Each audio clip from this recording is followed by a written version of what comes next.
malam teman-teman semua, selamat datang di sesi kuliah umum Filofest ID 2020. Pada kuliah umum kali ini kita akan membedah topik filsafat kegairahan ya, sebuah renungan untuk dunia setelah pandemi bersama Mbak Saras Dewi. Nah, sebelumnya saya akan membacakan profil singkat dari Mbak Yayas dulu kali ya. Nah, Mbak Saras Dewi adalah pengajar filsafat di Universitas Indonesia. Beberapa mata kuliah yang diampu Mbak Yayas adalah filsafat lingkungan, fenomenologi, filsafat timur, filsafat dan HAM, dan eksistensialisme. Mbak Yayas aktif menulis di berbagai jurnal ilmiah dan surat kabar. Beberapa di antaranya adalah Harian Kompas, Jawa Post, dan Bali Post. Selain itu, Mbak Yayas juga udah menerbitkan beberapa buku nih teman-teman, seperti Cinta Bukan Coklat pada tahun 2009, Ekofenomenologi, mengurai disequilibrium relasi manusia dengan alam di tahun 2015, dan kumpulan puisi Kekasih Teluk pada tahun 2017. Oke teman-teman, kayaknya udah pada nggak sabar juga. Tanpa berlama-lama lagi, saya persilakan Mbak Yayas untuk memaparkan materinya. Halo Mbak Yayas. Halo, Dea. Hai Kangen Mbak deh Yayas. sama Dea. Terakhir di sekolah ya Mbak ya? Iyalah, di kampus terakhir ketemu muka kan. Kalau online kan kita bareng ya waktu itu acara. Iya, Mbak. Oke, kepada moderator, boleh langsung share PPT-nya atau Mbak Yayas? Boleh ya, yang share boleh. Okay. Aku ingin nyapa teman-teman. Hai semuanya, apa kabar? Semoga dalam keadaan sehat. Pasti bergairah banget ya, udah hampir full dari hari Senin ya, dari hari Senin sampai sekarang itu mengikuti Filofest. Kalau saya benar-benar merasa tadinya udah akhir semester itu kan momen-momen yang kritis banget ya, sebelum biasanya kan akhir semester masih ketemu sama mahasiswa, masih ada semangat ya. Sekarang benar-benar lewat Zoom itu benar-benar berat banget. Dan tapi mengikuti Filofest, lihat Dea, nonton Dea setiap hari juga lihat ada, itu senang banget. Sama Bagus kemarin juga keren banget. Oke, ya aku ke drive.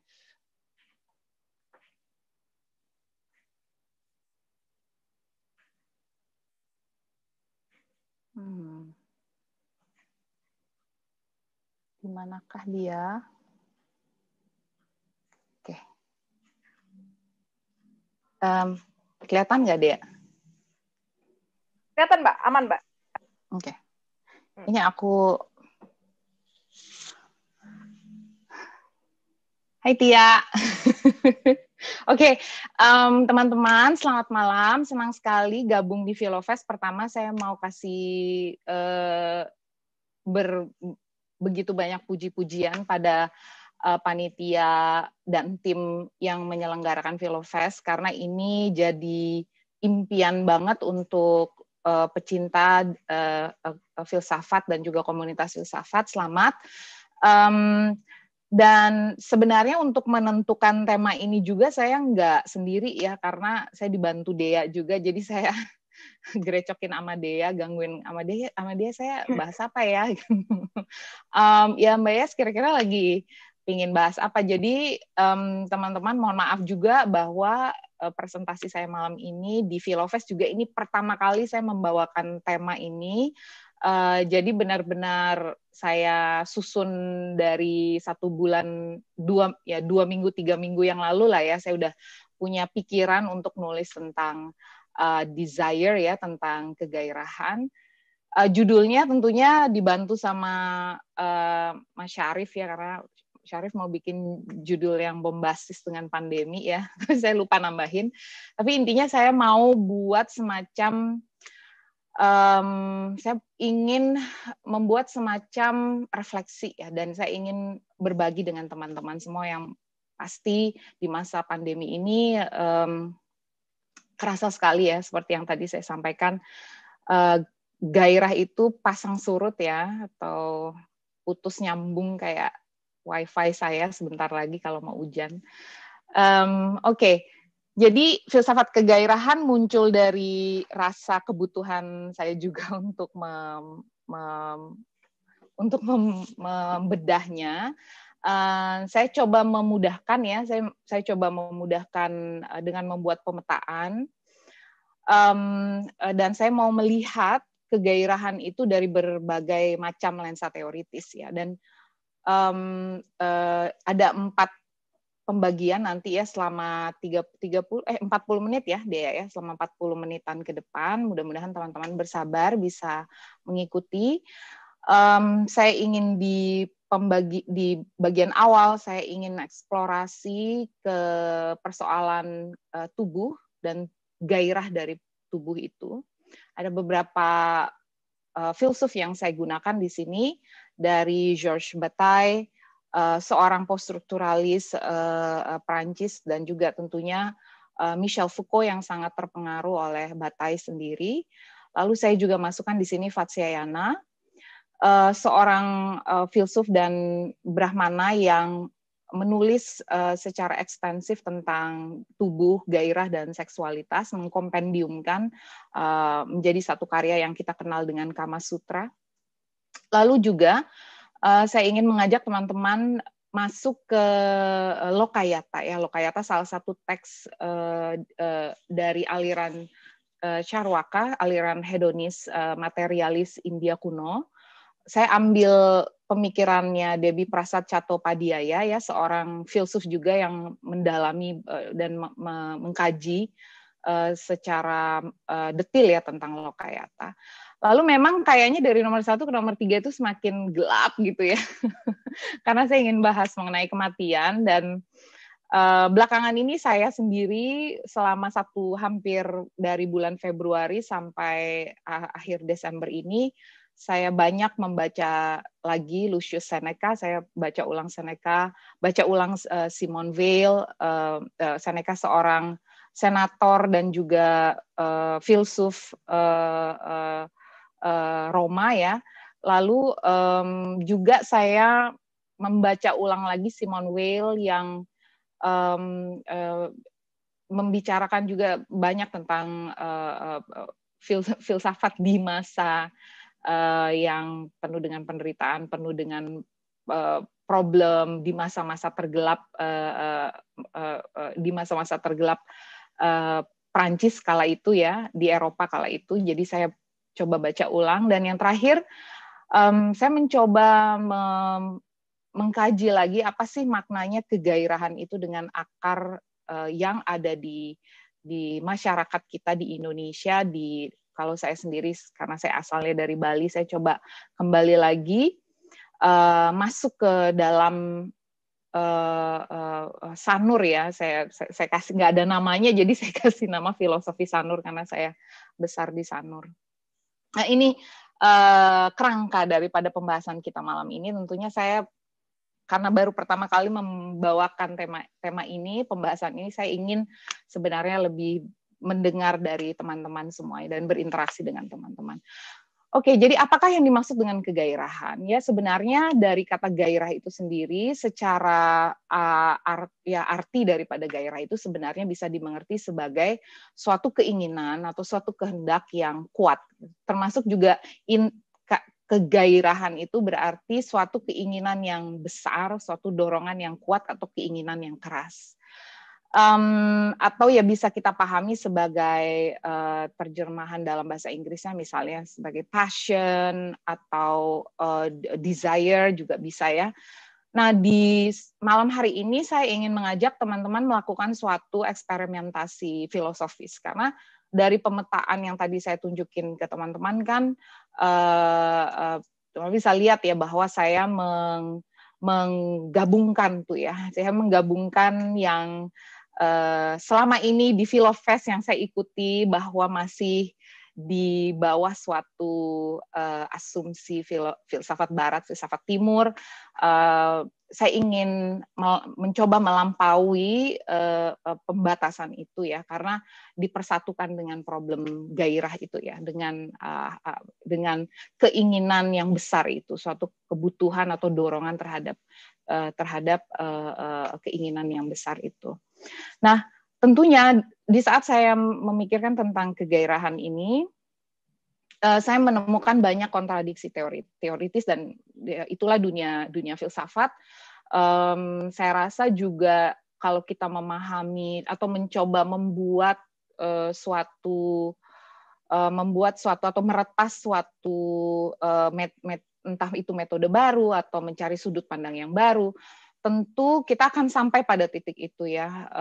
Jadi pasti ada kontradiksi teoritis di sini yang saya rasakan nanti teman-teman juga pasti akan merasakan ketika masuk ke dalam pemikiran Seneca, lalu juga masuk ke pemikiran Bataille dan Foucault, pasti kerasa di situ ada sedikit kontradiksi.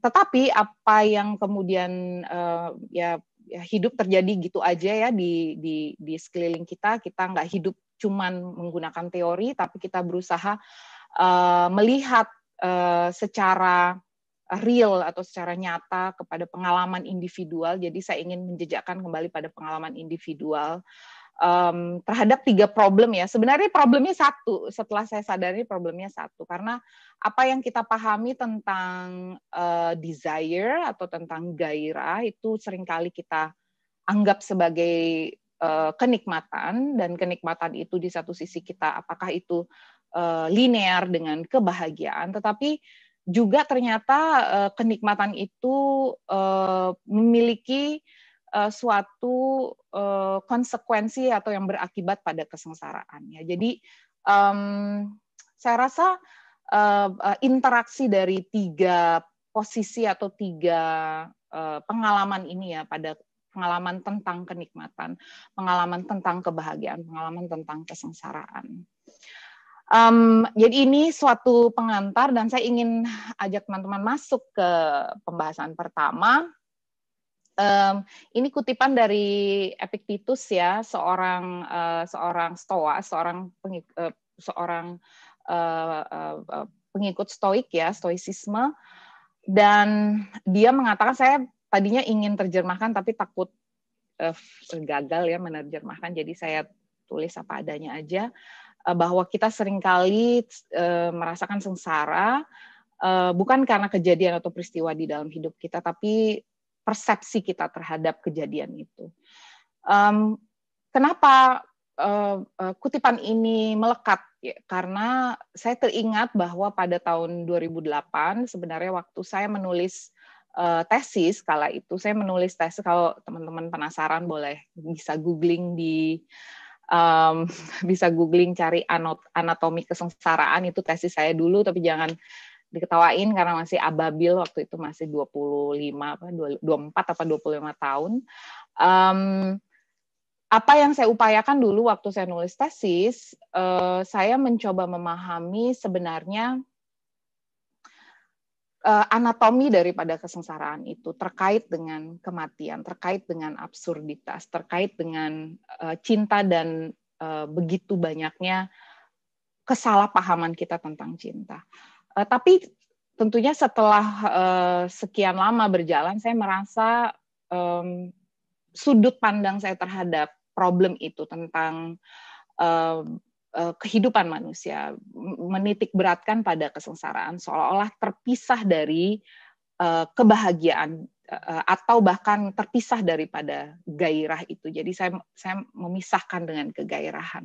Yang sebenarnya apa yang saya sadari adalah bagaimana ada suatu kiasma ya, ada suatu pertemuan antara kesengsaraan dan kegairahan itu menjadi sesuatu yang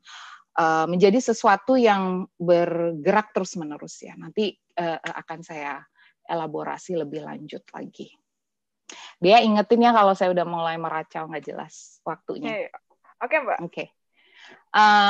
Nah, tentunya pintu masuk saya adalah pasti melalui para poststrukturalis ya, karena poststrukturalis punya semacam gairah untuk mematahkan metode yang ada terdahulu, dan mereka berani mengatakan bahwa ya fondasi kita singkirkan, kita ingin coba lihat secara kritis ya. Jadi teori kritisnya Foucault di sini saya gunakan untuk kembali pada ketika bicara soal gairah, dan kenapa kita kesusahan untuk bicara tentang gairah atau bahkan seringkali merasa dibatasi atau terbatas untuk bicara tentang gairah karena persis kita sebenarnya membicarakan tentang tubuh. Dan budaya, tradisi, agama, sampai filsafat sekalipun selalu meminggirkan tubuh. Jadi tubuh selalu yang komplementer dalam filosofi yang Platonian, bahkan tubuh itu yang membuat jiwa atau atman itu susah untuk mencapai yang hakiki, sehingga tubuh selalu dianggap sebagai persoalan. Tubuh selalu dianggap sebagai persoalan, tubuh selalu dianggap sebagai yang sekunder. Sementara itu, apa yang saya sukai dari membaca Foucault, dia selalu berangkat dulu dari tubuh, karena itu yang dia miliki, yang dia rasakan, dia jalani, yakni melalui tubuh. Sehingga untuk memahami tentang kenikmatan atau sejarah kenikmatan, berarti kita harus menelisik ke dalam tubuh itu. Jika teman-teman kembali pada sejarah seksualitas volume 1, ya ini yang saya kutip di volume 1, kita akan menemukan bagaimana Foucault mencoba membuat suatu proposal, ya, bahwa gimana kalau selama ini kita memandang tubuh sebagai tubuh yang tabu, itu bisa kita dobrak, ya. Selama ini karena tubuh itu dia di dalam gaze, selalu di dalam pandangan sosial, selalu di dalam ekspektasi, ya, dalam kerangka harapan sosial. Kalaupun tubuh dan keinginannya untuk mencari kenikmatan atau ingin menjadi, kalau boleh saya bilang, ingin mengeksplorasi dirinya sendiri, mendapatkan atau bebas mengeksplorasi dirinya sendiri, itu sulit untuk dilakukan karena ada batasan-batasan, ada ekspektasi batasan sosial tersebut, sehingga tubuh individu itu susah untuk dijelaskan. Karena tubuh selalu dipersepsi dari suatu perspektif sosial, sehingga apa yang Foucault upayakan kemudian menjumpai benturan semacam ini, ia mengusulkan mungkin nggak ya kalau kita masuk dari seni erotis, atau teori dia adalah dari ars erotica.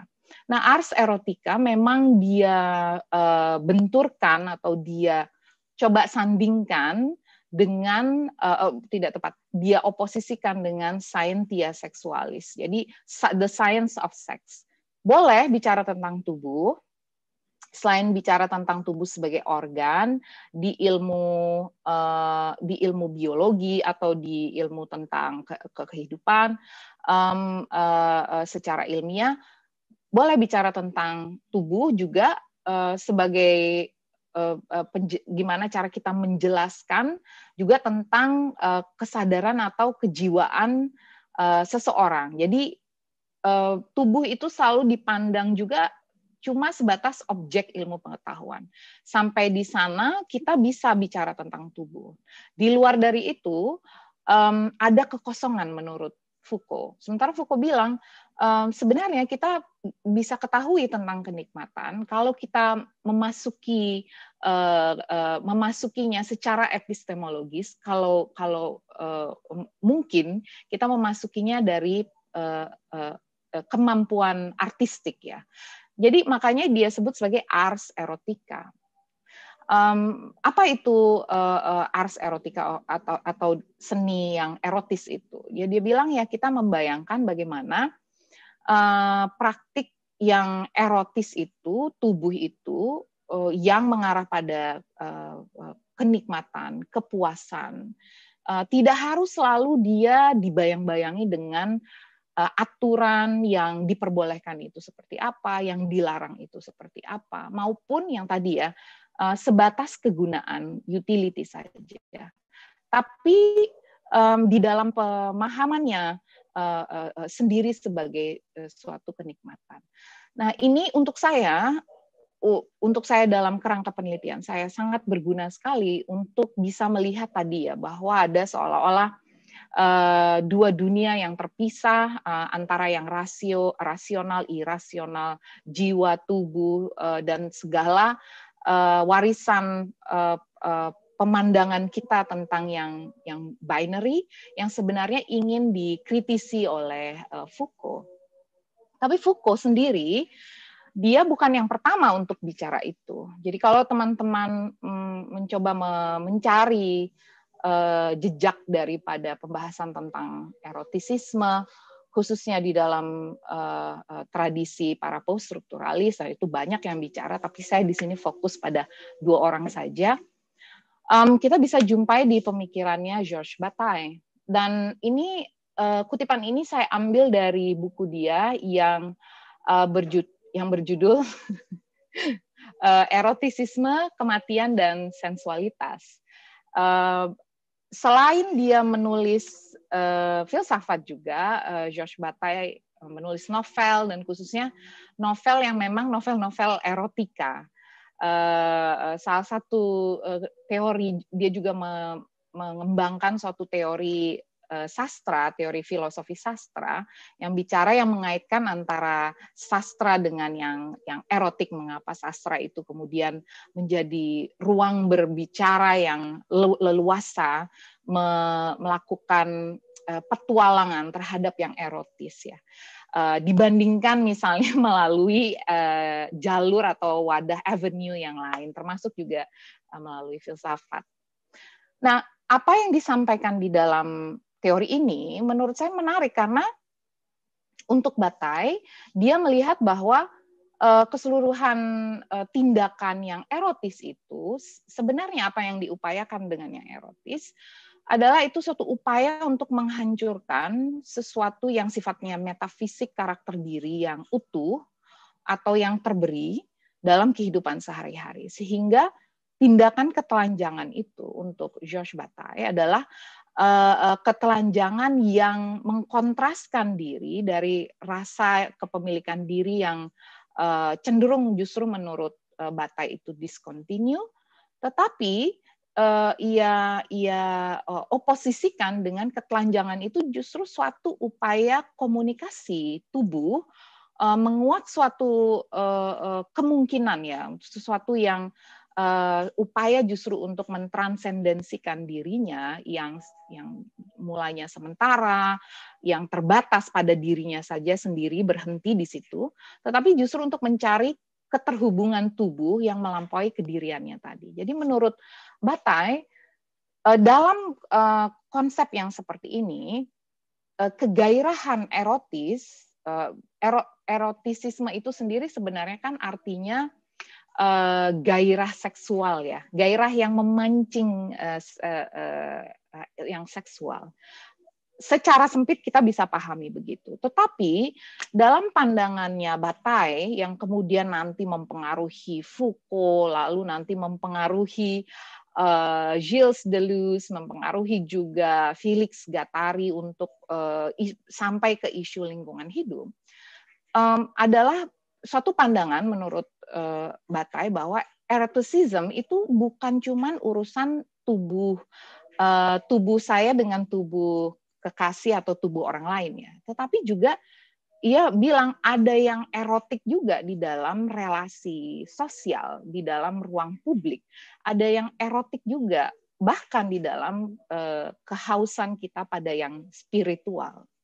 Jadi sebenarnya kalau saya mau sederhanakan, dan ini mungkin juga pembacaan saya ke Bataille kalau menuliskan tidak terlalu terstruktur ya, mungkin teman-teman nanti bisa punya pandangan yang lain, tapi saya melihatnya itu sebagai gairah gitu. Dia itu ingin menerangkan tentang gairah. Nah, beralih dari Foucault dan Bataille, kelamaan. Satu lagi tentang Bataille. Nah, juga apa yang menarik sebagai suatu pernyataan simbolik, ini pada tahun 1936-1939 jadi benar-benar mulai Eropa bergejolak dengan munculnya suatu kekuasaan baru, Third Reich ya, dengan nasionalisme sosialisnya Jerman dengan Nazi. Jadi Georges Bataille, apa yang juga dia upayakan, melihat kondisi sosial yang terjadi, ia membuat semacam komunitas. Jadi ini Acéphale itu suatu komunitas yang memotong kepala ya. Kenapa tanpa kepala? Karena menurut Bataille juga dia bilang selama ini sampai kita di ujung peperangan, sebenarnya kita punya amunisi rasio, kita bertumpu pada rasio, kita percaya pada rasio, dan rasio menjadi segala-galanya. Tetapi juga ada rasionalisasi buruk di balik degradasi kemanusiaan yang terjadi, di balik rasialisme. Justru untuk Bataille yang terjadi pada saat itu adalah kurangnya manusia, atau justru ia memutus ya gairah individu itu, sehingga dia bilang dia ngomong sama Jean Wahl dan banyak pemikir raksasa Perancis lainnya, dia bilang ayo kita bikin suatu komunitas rahasia. Dan komunitas rahasia ini, kalau teman-teman mengikuti nanti sejarahnya, banyaknya kelucuan-kelucuan bagaimana mereka membacakan, karena mereka ini penggemar Nietzsche banget ya, dan sebenarnya salah satu tujuan daripada menerbitkan semacam esai-esai ini adalah publikasi ini untuk membela Nietzsche, supaya Nietzsche itu nggak diklaim sebagai seorang Nazi oleh keluarganya, karena kan keluarganya itu selepas Nietzsche meninggal ya, keluarganya itu mengklaim bahwa Nietzsche ini Übermensch itu suatu ideologi yang selaras dengan Nazi. Bataille nggak setuju tuh, makanya dia bilang ayo demi menjaga kegairahan Nietzschean, kita harus membersihkan nama baiknya Nietzsche nih, supaya kita tetap punya daya kritis seperti mengupayakan daya kritis seperti Nietzsche sebagai oposisi atau sebagai kritik terhadap gagasan yang arus utama pada saat itu ya, yakni nasionalisme. Sehingga ini menjadi suatu ruang untuk mereka yang menjaga gairah itu ya, kegairahan yang begitu subversif di satu sisi ya, di dalam banyak contoh yang lainnya begitu subversif, tetapi juga sangat penting karena muncul sebagai kritik ya. Oke. Kembali tadi pada ars erotica. Dan bagaimana ars erotika itu sangat dipengaruhi oleh pandangan erotisisme di India. Ini saya kutip dari bab 2-nya Kama Sutra, yang sebenarnya dia katakan gairah ya, tapi saya pakai seksualitas ini. Gairah seksual adalah yang esensial dalam keberlangsungan hidup manusia. Tentunya pandangan yang umum ya tentang Kama Sutra ini kan dibatasi cuman ke posisi-posisi seks ya, tapi sebenarnya itu buku yang membahas secara mendalam filsafat gairah dan betapa pentingnya gairah itu. Dan gairah ini sesuatu yang harus bisa dikelola seperti naik tangga. Menurut mereka itu seperti naik tangga. Pertama, kita memiliki suatu kesadaran pada dharma, mencari kesejahteraan, mencari cinta. Lalu pada akhirnya bagaimana caranya justru ini yang paradoks di dalam tradisi yoga, di satu sisi mengarahkan konsentrasi pada satu objek yang di luar daripada, atau objek yang super soul itu ya, tetapi juga melepaskan. Jadi itu tadi saya kebentur lagi pada gairah itu ya, gairah di dalam yang spiritual itu, sama seperti kita membaca Ibnu Arabi atau para mistikus yang bicara tentang gairah yang spiritual itu. Jadi mulanya saya merasa kayak tepat nggak sih ya saya bilang gairah, karena kan sebenarnya tradisi spiritual itu ingin menekan gairah, seperti pandangan Buddhisme yang dengan nirwana, nibbana yang sebenarnya adalah pemadaman gairah. Tapi lagi-lagi kita terbentur pada yang paradoks itu kan, keinginan, kerinduan pada yang melampaui diri kita yang transendental, tetapi juga harus harus dipadamkan atau diredam. Tapi saya ingin simpan perdebatan itu nanti mungkin kalau ada tanggapan. Saya ingin lanjut lagi ya tadi dari soal tubuh, saya ingin lanjut sedikit lagi. Dari Kama Sutra, termasuk kelompok atau aliran pengikut Kama Sutra atau buku Kama Sutra ini ditulis oleh Vatsyayana, seorang penganut Veda ya, yang menganggap Veda sebagai pedoman, yang sebenarnya apa yang tes? Halo? Yang ternyata Aman, kedengeran nggak tadi? Iya, ini suka aman, nyamber Mbak. Bluetooth orang. Okay. Aman, Mbak. Okay.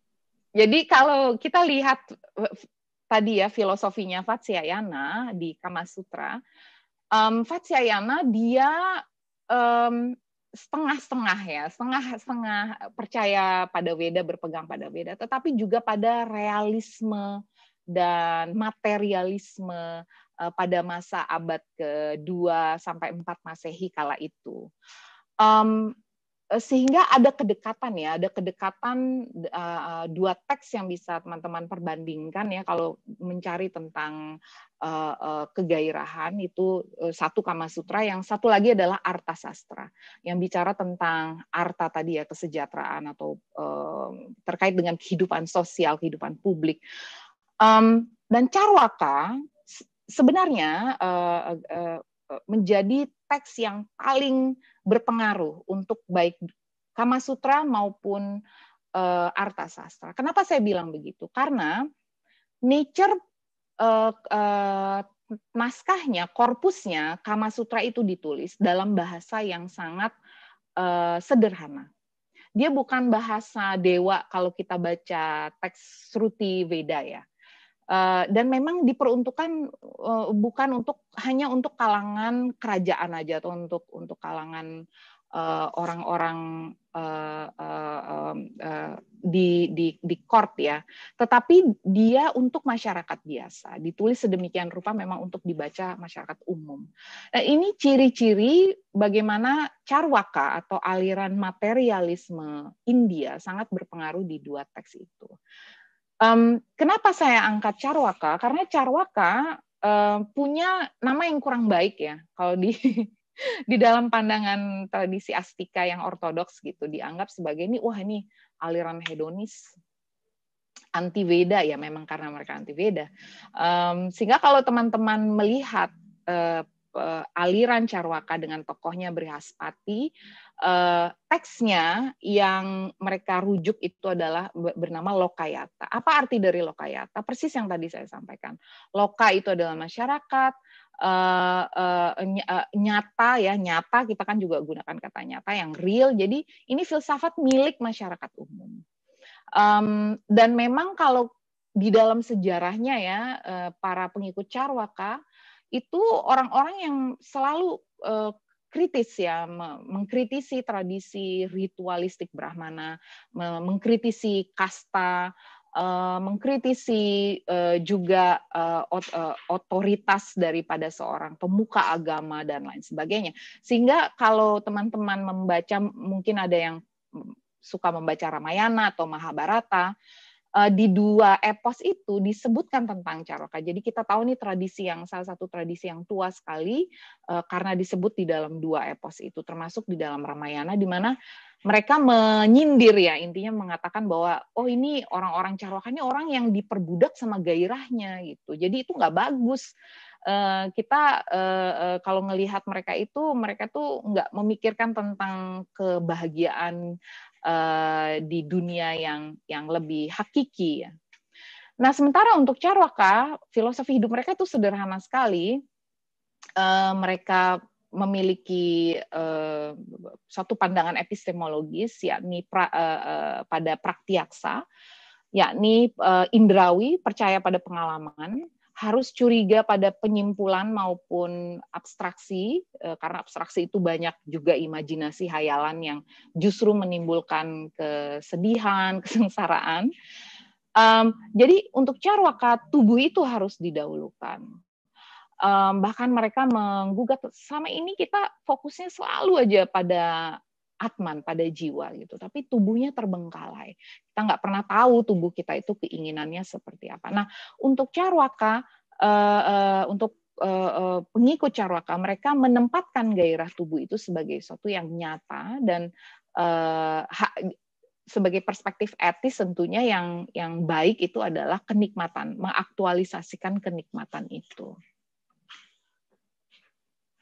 Nah, ini saya kutip dari Lokayata, saya terjemahkan dari Serwapali Radhakrishnan, dan ini menutup segala kemungkinan bagaimana pandangan yang dominan pada saat itu bicara tentang realitas adalah realitas yang berganda ya, antara realitas dunia manusia dengan dunia Brahman ya. Kalau untuk Lokayata, wah ya selama kehidupan ini milik dirimu, ya harus dicari itu kebahagiaan, kesukacitaan, dan enggak, karena apa? Karena tidak ada yang bisa melarikan diri dari kematian.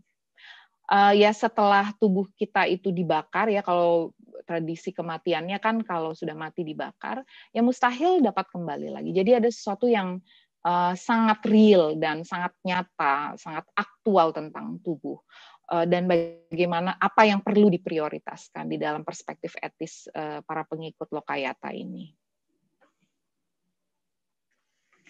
Sedikit lagi, ini satu bagian lagi. Dea masih berapa lama lagi sih, Dea? Biar saya kebut deh. Ya, slide saya kebanyakan deh.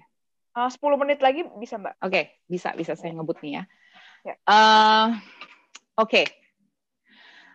Jadi kalau apa yang saya gali lagi tentang tradisi pengikut Lokayata, kembali lagi ya, tadi karena kita udah hangat soal kegairahan dan yang erotis, kita masuk ke erotikanya Carwaka. Dan erotikanya Carwaka menurut Chattopadhyaya ini mirip seperti Tantra. Tapi teman-teman juga harus hati-hati kalau ngomong tentang Tantra ya, karena kita selalu nganggap Tantra itu selalu punya tujuan yang sifatnya spiritual teologis ya, seperti Tantrayana dalam tradisi Siwaisme.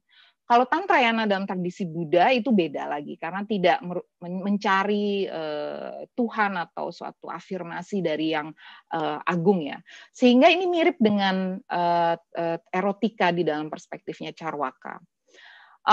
Jadi penjelajahan erotis tubuh ini jika digali-gali lagi sangat erat dengan tradisi agrikultur kuno di India yang memang mereka ini petani-petani yang sudah hidup sekian lama dengan berbagai macam bentuk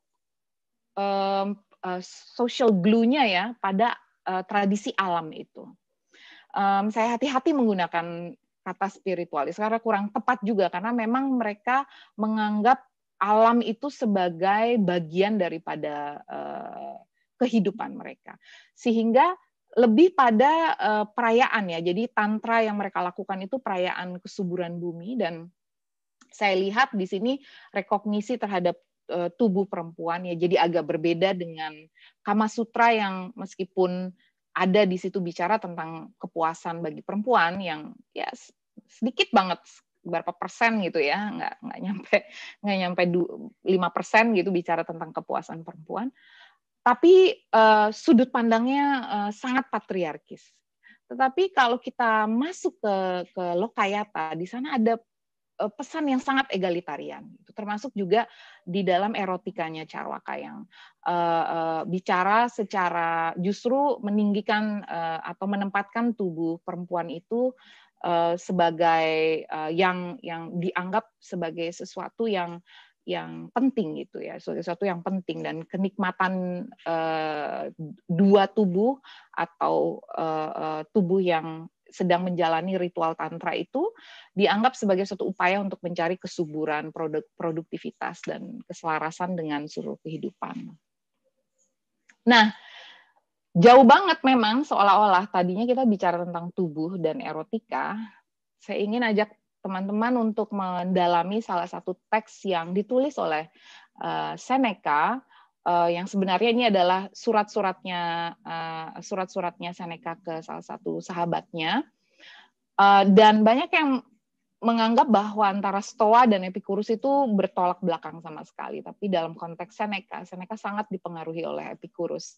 Bahkan di dalam surat-suratnya dia pasti mengutip Epicurus. Salah satunya adalah meditare mortem, berlatihlah untuk kematian atau bersiaplah untuk kematian. Banyak yang menganggap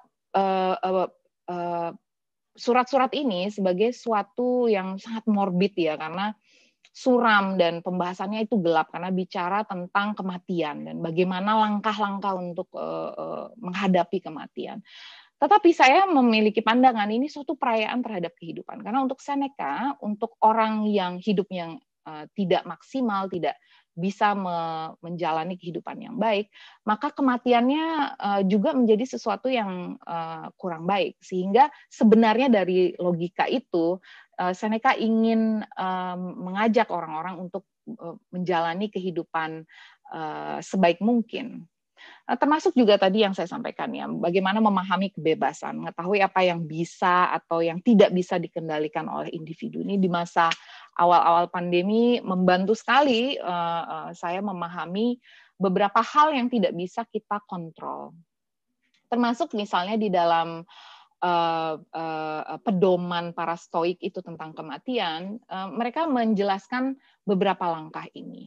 Tentunya poin 1 sampai 4 mempersiapkan diri, melepaskan rasa takut, berdamai dengan penyesalan, membebaskan diri dari keterikatan, menjadi bagian dari keseluruhan. Ini poin 5 yang menurut saya di sana gairah untuk menjadi bagian daripada keseluruhan. Jadi gairah untuk hidup, untuk Seneca, gairah yang mengarah pada kehidupan, itu sebenarnya juga mengarah pada kematian. Itu nggak sesuatu yang terpisahkan gitu satu dengan yang lain. Jadi untuk menjadi bagian dari suatu keseluruhan, dan keseluruhan yang total, yang absolut itu adalah kematian.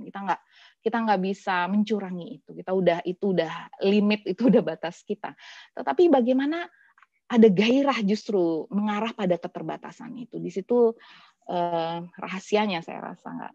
Mungkin saya juga belum tepat juga untuk menjelaskan itu secara sempurna. Beralih dari Seneca yang juga menurut saya sangat stoik adalah Simone Weil yang dia mengatakan hal yang serupa, bahwa teori dia tentang afflictions atau kesengsaraan, di mana ia mengatakan gimana ya semestinya manusia itu mencintai kesengsaraan bukan karena kesengsaraan itu berguna, tetapi ya kesengsaraan itulah hidup. Dia sangat dipengaruhi oleh Buddhisme tentang dukkha dan juga berbagai teks Upanishad yang bicara tentang kesengsaraan itu.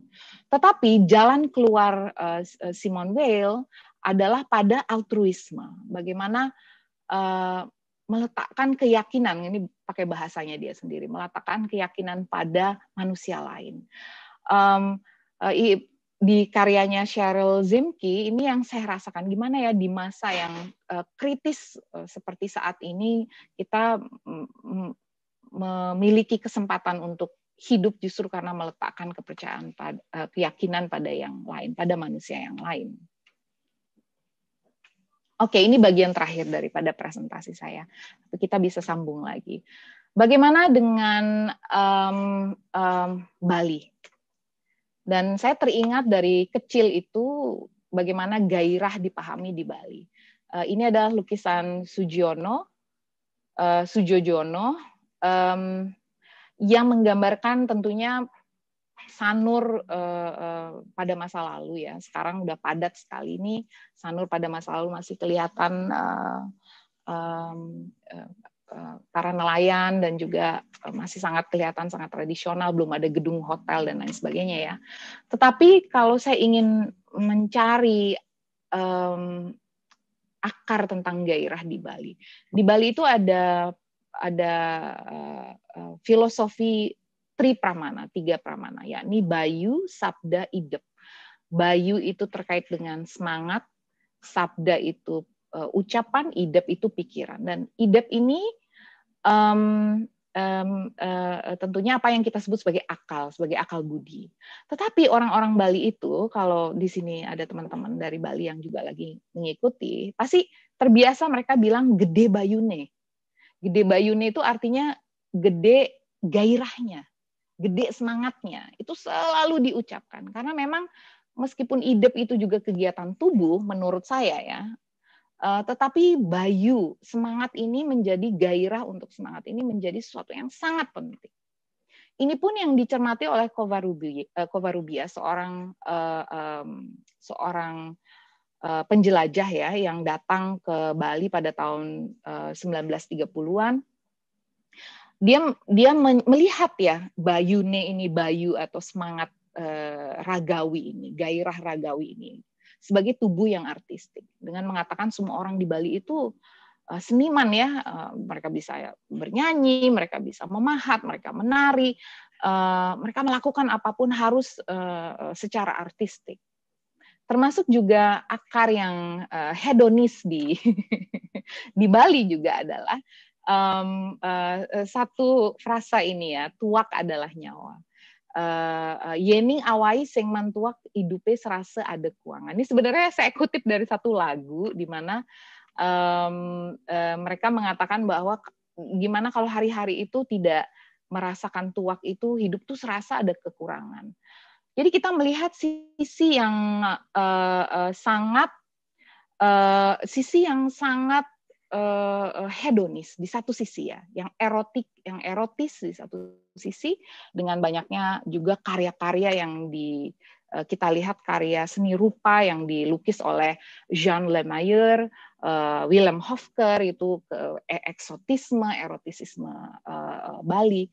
Tapi di satu sisi lagi, kalau teman-teman cermat dari satu pendulum, dari satu yang erotik, dia bergerak sangat justru saling memperkuat satu dengan yang lainnya pada sisi taksu itu, pada yang esoteris justru, pada ritual gairah terhadap Sang Hyang, gairah untuk parhyangan dan palemahan pada alam, pada lingkungan. Ini saya lihat saling terkait satu dengan yang lainnya, dan saya rasa ini yang sangat menarik dari gagasan tentang gairah di dalam tradisi nenek moyang, tradisi leluhur, yang saya rasa di bagian Nusantara Indonesia yang lain pasti banyak yang bisa kita gali. Oke, sedikit cerita tentang foto ini, Dea. Ini foto aluh, itu juga adalah salah satu filosofi di Bali yang artinya gampang, mudah. Dan bahagia itu terletak pada kesederhanaan. Kebahagiaan yang sederhana, jalan di pantai, makan yang berkecukupan, bersama keluarga. Dan ini kebahagiaan yang menurut saya di satu sisi betul sederhana, tetapi jadi istimewa banget dan mustahil saya ulang kembali ya, karena ini foto diambil ketika kami masih kecil di Pantai Sanur, main ya, karena masa kecil saya dikelilingi oleh pantai dan laut. Tapi satu hal yang Sanurnya masih ada, tapi satu hal yang tidak bisa diulang, yakni adalah adik saya. Adik saya pada umur 16 tahun dia meninggal dunia karena sakit. Jadi di satu sisi kematian itu memungkinkan kita melihat kebahagiaan yang sangat sederhana, tapi sangat bermakna.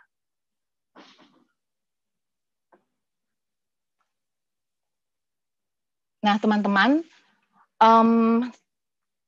tentunya menjadi tantangan untuk menjaga kegairahan semasa pandemi ketika dikepung dengan kematian, mencari makna di tengah yang absurd. Tetapi di satu sisi, rasa kemustahilan itu untuk menangkap apa ya arti daripada kehidupan ini yang kayaknya nggak masuk akal banget gitu, kayaknya absurd banget. Tetapi justru untuk itulah Simone Weil misalnya mengatakan, justru karena itulah dari kesengsaraan itu kita benar-benar tahu dan benar-benar merasakan kehidupan ini sedang berjalan. Terima kasih. Ya, oke. Makasih banyak Mbak Yayas atas pemaparannya ini. Dari tadi aku nikmatin banget sambil aku banyak nyatet-nyatet juga. ini ini aku juga tadi aku juga jadi penasaran Mbak.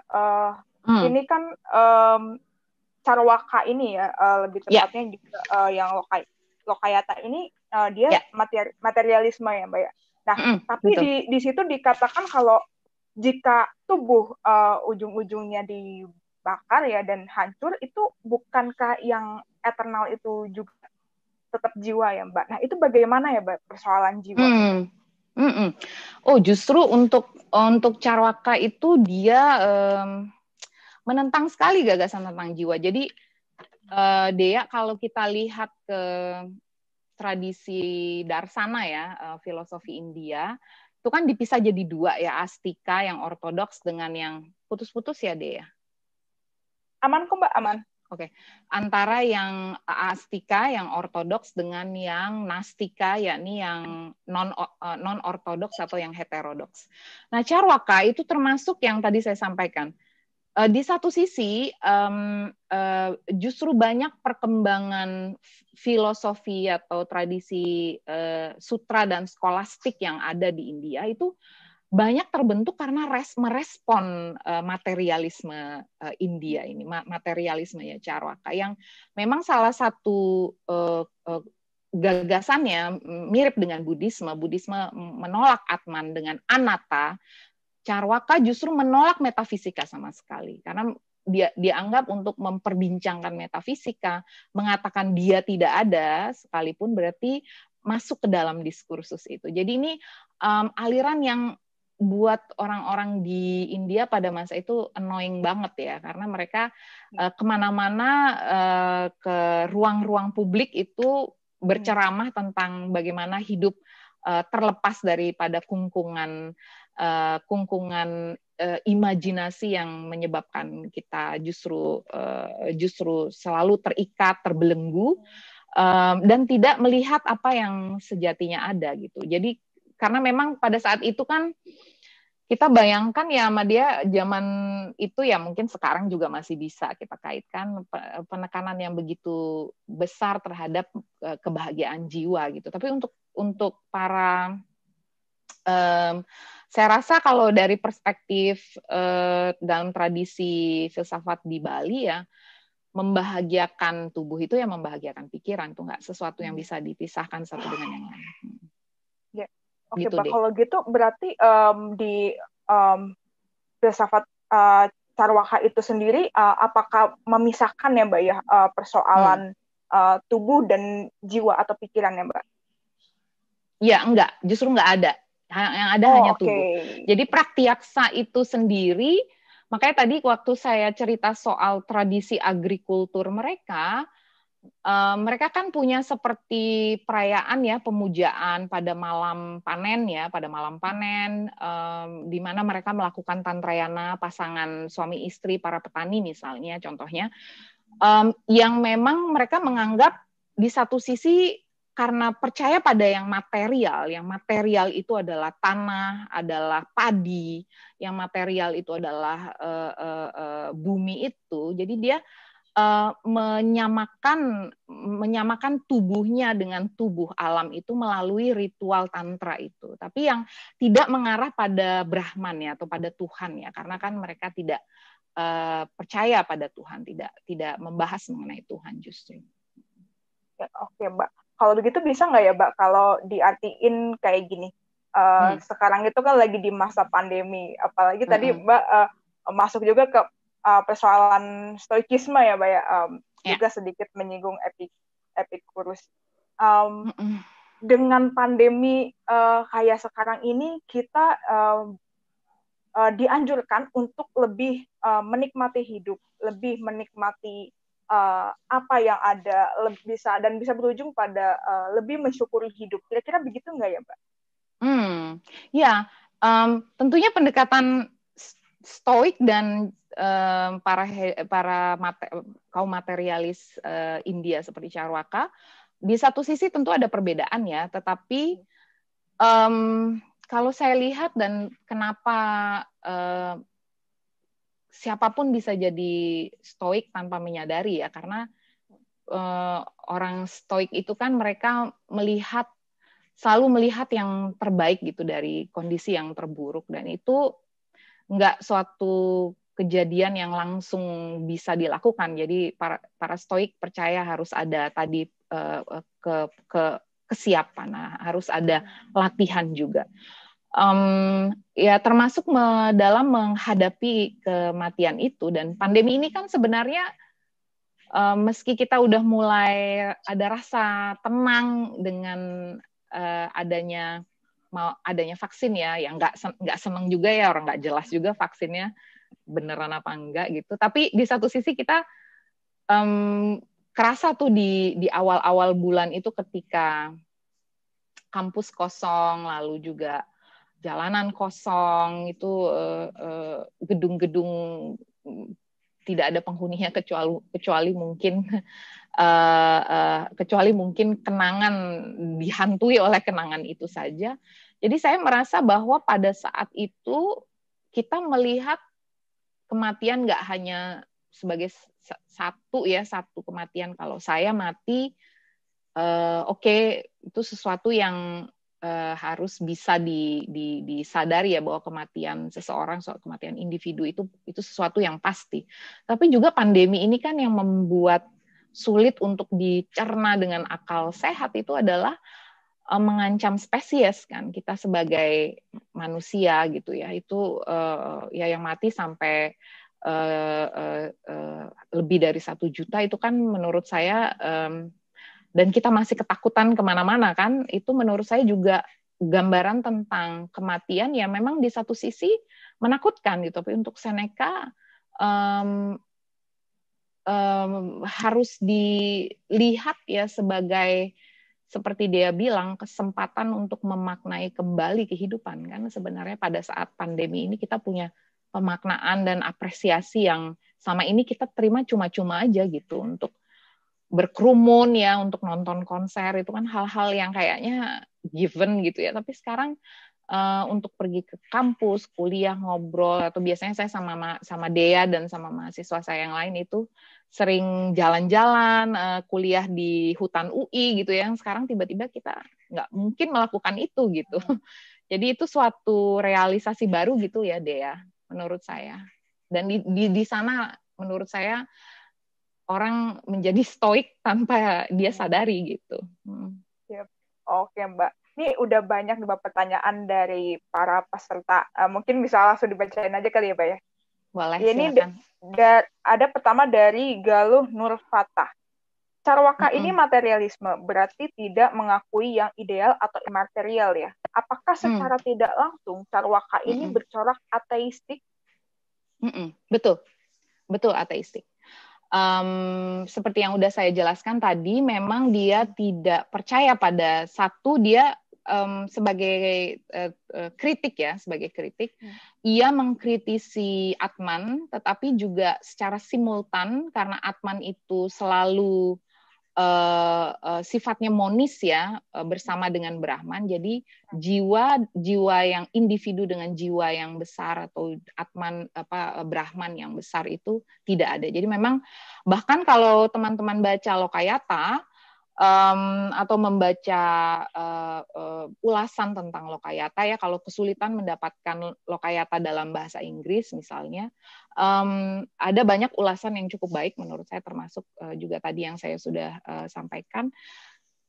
Begitu banyak serangan pada agama ya, khususnya tradisi Brahmana. Kita menyebutnya sebagai tradisi Brahmana dan tradisi Wedik ya, yang menempatkan Veda itu sebagai sumber tertinggi pengetahuan, yang disebut dengan sabda. Tapi untuk Carwaka, sumber tertinggi pengetahuan adalah pengalaman real yang dialami oleh individu, bukan atas otoritas suatu kekuatan adikodratia. Gitu deh. Oke Mbak, ini ada lagi Mbak pertanyaan dari Abdi Mulia Lubis. Bagaimana ada suatu pertemuan kesengsaraan dan kegairahan menjadi bergerak terus-menerus, Mbak?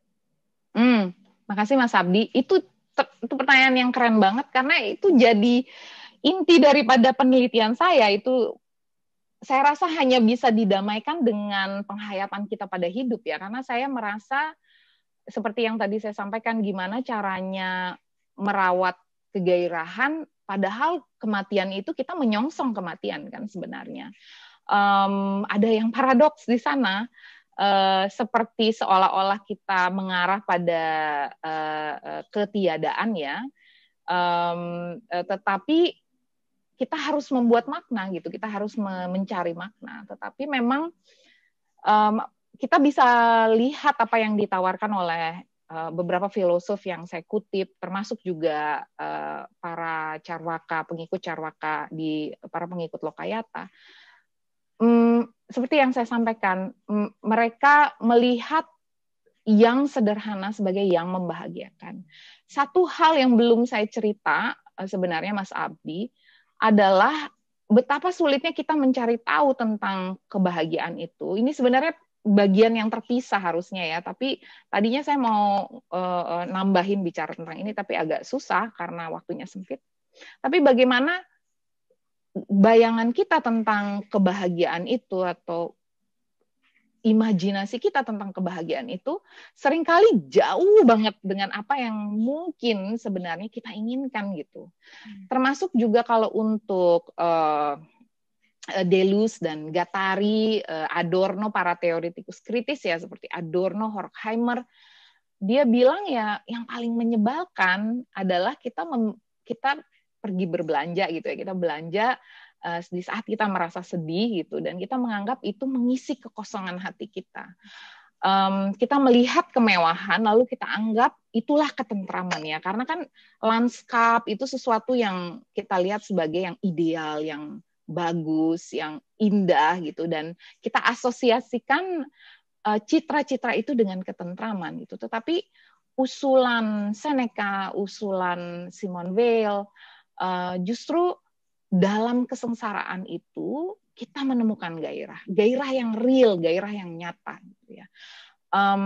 Dan karena itu kita ya seperti saya sampaikan tadi, karena pandemi kita mengkaji kembali, membongkar kembali apa sih sebenarnya yang berharga di dalam hidup kita. Kita nggak mungkin lagi kembali ke hidup yang seperti dulu lagi. Kalau menurut saya itu udah nggak mungkin dan nggak etis menurut saya ya, karena begitu banyak orang yang mengorbankan dirinya gitu ya demi menyelamatkan manusia nakes kita, yang saya menganggap bahwa kita harus punya cara hidup yang baru gitu untuk memperbaiki apa yang selama ini menurut saya salah gitu ya. Termasuk juga tadi bahwa alih-alih kita mencari yang tentram itu dengan menjaga keselarasan, merawat lingkungan hidup,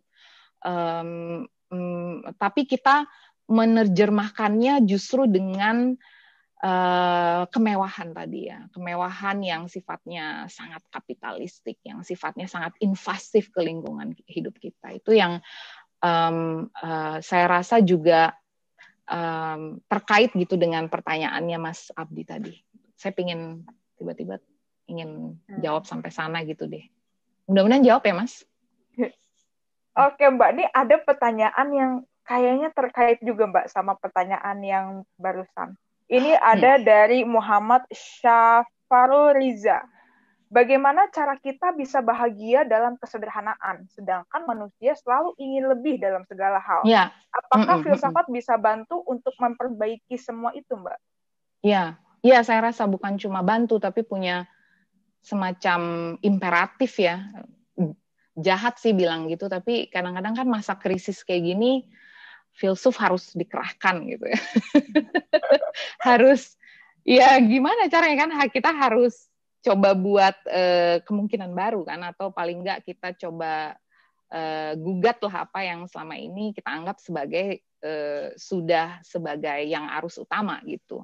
Ya, terima kasih Mas. Memang karena ya itu tadi ya, saya lihat justru apa yang saya takuti ketika kita sudah ketemu vaksin ya, vaksin udah diuji coba, pertengahan tahun depan kita semua bisa divaksin. secara hipotetis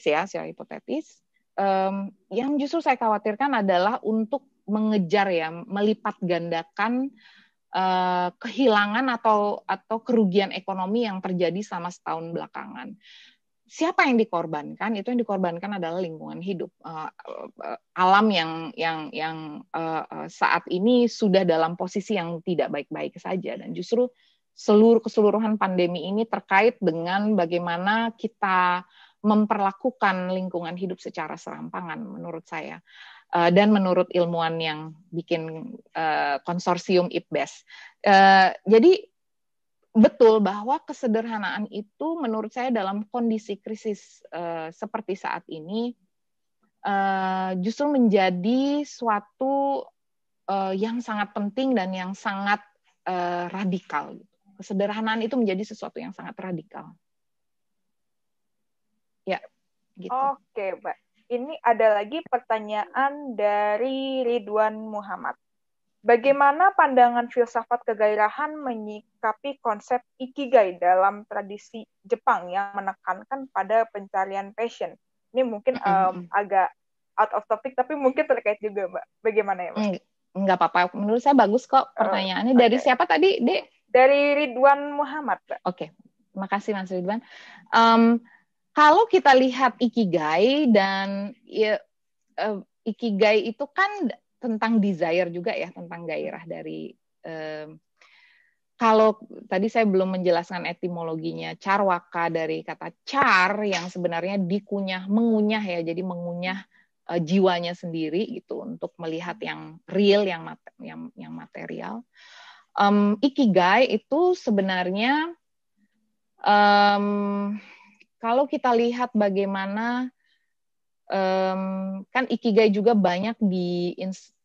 sekarang banyak digiatkan sama generasi barunya Jepang yang sedikit ya, karena kan ini mereka masyarakatnya lebih banyak yang lansia kan. Tapi saya paham karena ada suatu problem, dan khususnya di masa pandemi ini juga banyak orang-orang yang kesepian, orang-orang di Jepang yang sangat kesepian, yang merasa bahwa tadinya mereka menganggap bahwa tujuan hidup mereka adalah bekerja, tetapi kemudian dengan pandemi ini pekerjaan pun sulit untuk dilakukan. Jadi benar-benar suatu kondisi untuk psikologi sosial yang sangat buruk di Jepang. Tetapi sebenarnya ikigai itu sendiri salah satu percobaan yang menurut saya juga terkenal tentang ikigai sebagai suatu praktik itu ada di Okinawa. Dan di Okinawa mereka mengatakan lah bahwa di sana usianya panjang, orang-orang usianya panjang, tapi mereka nggak terikat sama ya itu tadi ya, kemewahan, kehidupan yang megah dan lain sebagainya, tetapi mereka mencoba menerapkan hidup yang bersahaja tadi ya, hidup yang sederhana. Dan justru kan ikigai sendiri tenets-nya atau prinsip-prinsipnya kan kembali lagi pada alam ya, kembali pada alam. Karena terkait sekali menurut saya dengan spiritualitas Shinto juga, karena Shinto ada nafas animismenya dan dinamismenya kan di sana, yang mencari kebahagiaan yang keseimbangan dengan antara dunia manusia, dunia leluhur dengan lingkungan hidup secara luas, secara besar. Sehingga ikigai bukan hanya sebagai satu filosofi, tetapi juga sebagai terapi ya. Viktor Frankl itu juga bisa kita komparasikan sebenarnya dengan ikigai, dengan logoterapinya ya, untuk melihat bagaimana dalam kondisi yang terburuk sekalipun, dalam kondisi yang paling menyedihkan sekalipun, manusia sebenarnya bisa mencari pemaknaan, bisa mengupayakan pemaknaan. Jadi menurut saya itu terkait sekali dengan bagaimana ikigai. Dan ikigai terapinya, dulu saya tuh ingin riset sama teman saya di psikologi. Saya ingin lihat misalnya untuk mereka yang mengalami suatu problem misalnya seperti mental health, seberapa sih jika mereka melakukan salah satu terapi Ikigai adalah berjalan di tiap pagi, tiap sore di hutan, berjalan di tengah-tengah alam. Terapi berjalan itu memungkinkan seseorang untuk merenung ya, dekat dengan diri, menemukan kembali dirinya sendiri. Sebenarnya kan Ikigai ada di sana. Dan ini menurut saya suatu cara yang di satu sisi sepertinya sesuatu yang sangat biasa-biasa saja, tetapi menurut saya dengan melakukan praktik itu, latihan itu untuk meluangkan waktu sendiri untuk berpikir, mendekati kembali alam itu menjadi bagian yang penting, gairah yang penting di dalam Ikigai. Ya. Oke, keren Mbak. Ikigai. Teman-teman harus baca Ikigai atau melakukan Ikigai. Iya. Oke, semoga menjawab ya, Ridwan. Ini ada lagi dari Nurudin. Apakah ide kebertubuhan dari Bati banyak dipengaruhi oleh ide Weil tentang energi dan perannya bagi eksistensi manusia? Bati misalnya menjadikan sosok Weil sebagai tokoh utama bernama Lazare dalam novelnya Blue of Noon. Coba ya aku baca ya.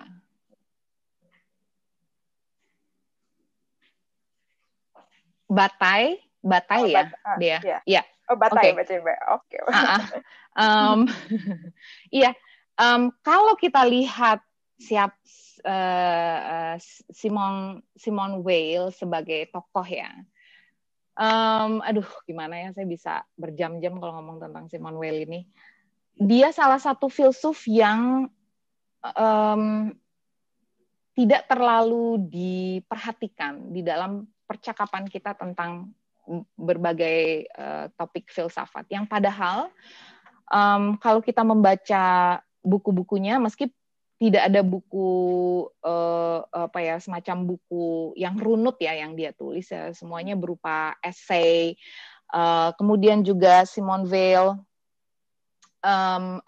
bicara banyak topik ya, persis tadi bicara tentang energi dan dekat dengan yang mistik ya, yang mistik seperti mistisismenya Upanishad, karena itu dia sangat dipengaruhi dengan Upanishad.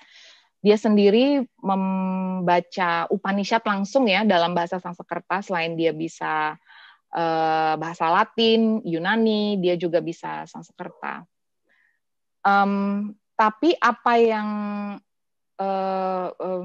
dan justru sepertinya kan ada dua Simone ya, ada Simone de Beauvoir dan Simone Weil, tapi Simone de Beauvoir kan lebih dikenal ya sebagai seorang tokoh feminis. Padahal Simone Weil juga memberikan begitu banyak pemikiran-pemikiran. Saya rasa hampir sebagian besar filsuf pada masa itu, pada masa Perang Dunia, menjelang Perang Dunia Kedua hingga pasca Perang Dunia Kedua, itu menganggap Simone Weil ini seperti bukan hanya pemikir besar, tetapi juga sebagai orang yang disucikan seperti santa, karena dia meninggal usia nggak jauh usianya sama saya, dia umur 34 ya kalau tidak salah.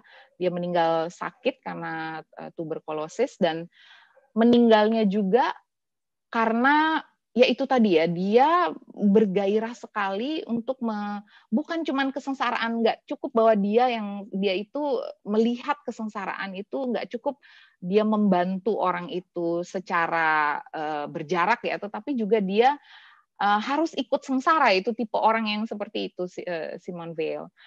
Sehingga kalau teman-teman baca Gravity and Grace ya, kompendium esai-esai dia, atau satu buku yang satu tulisan yang agak panjang, The Need for Roots ya misalnya, kita melihat purity ya, suatu yang sangat pure banget di dalam tulisan dia, suatu kejujuran yang luar biasa, dan pikirannya sangat eklektik ya, antara tadi ya tradisi Yunani dengan tradisi India, khususnya Upanishad.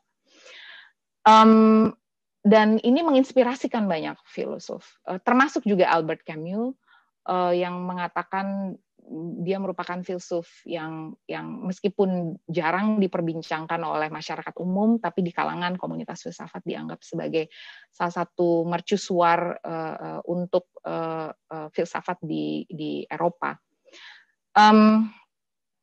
Apalagi ya, saya juga satu lagi kayaknya saya mau cerita tentang Simone Weil juga.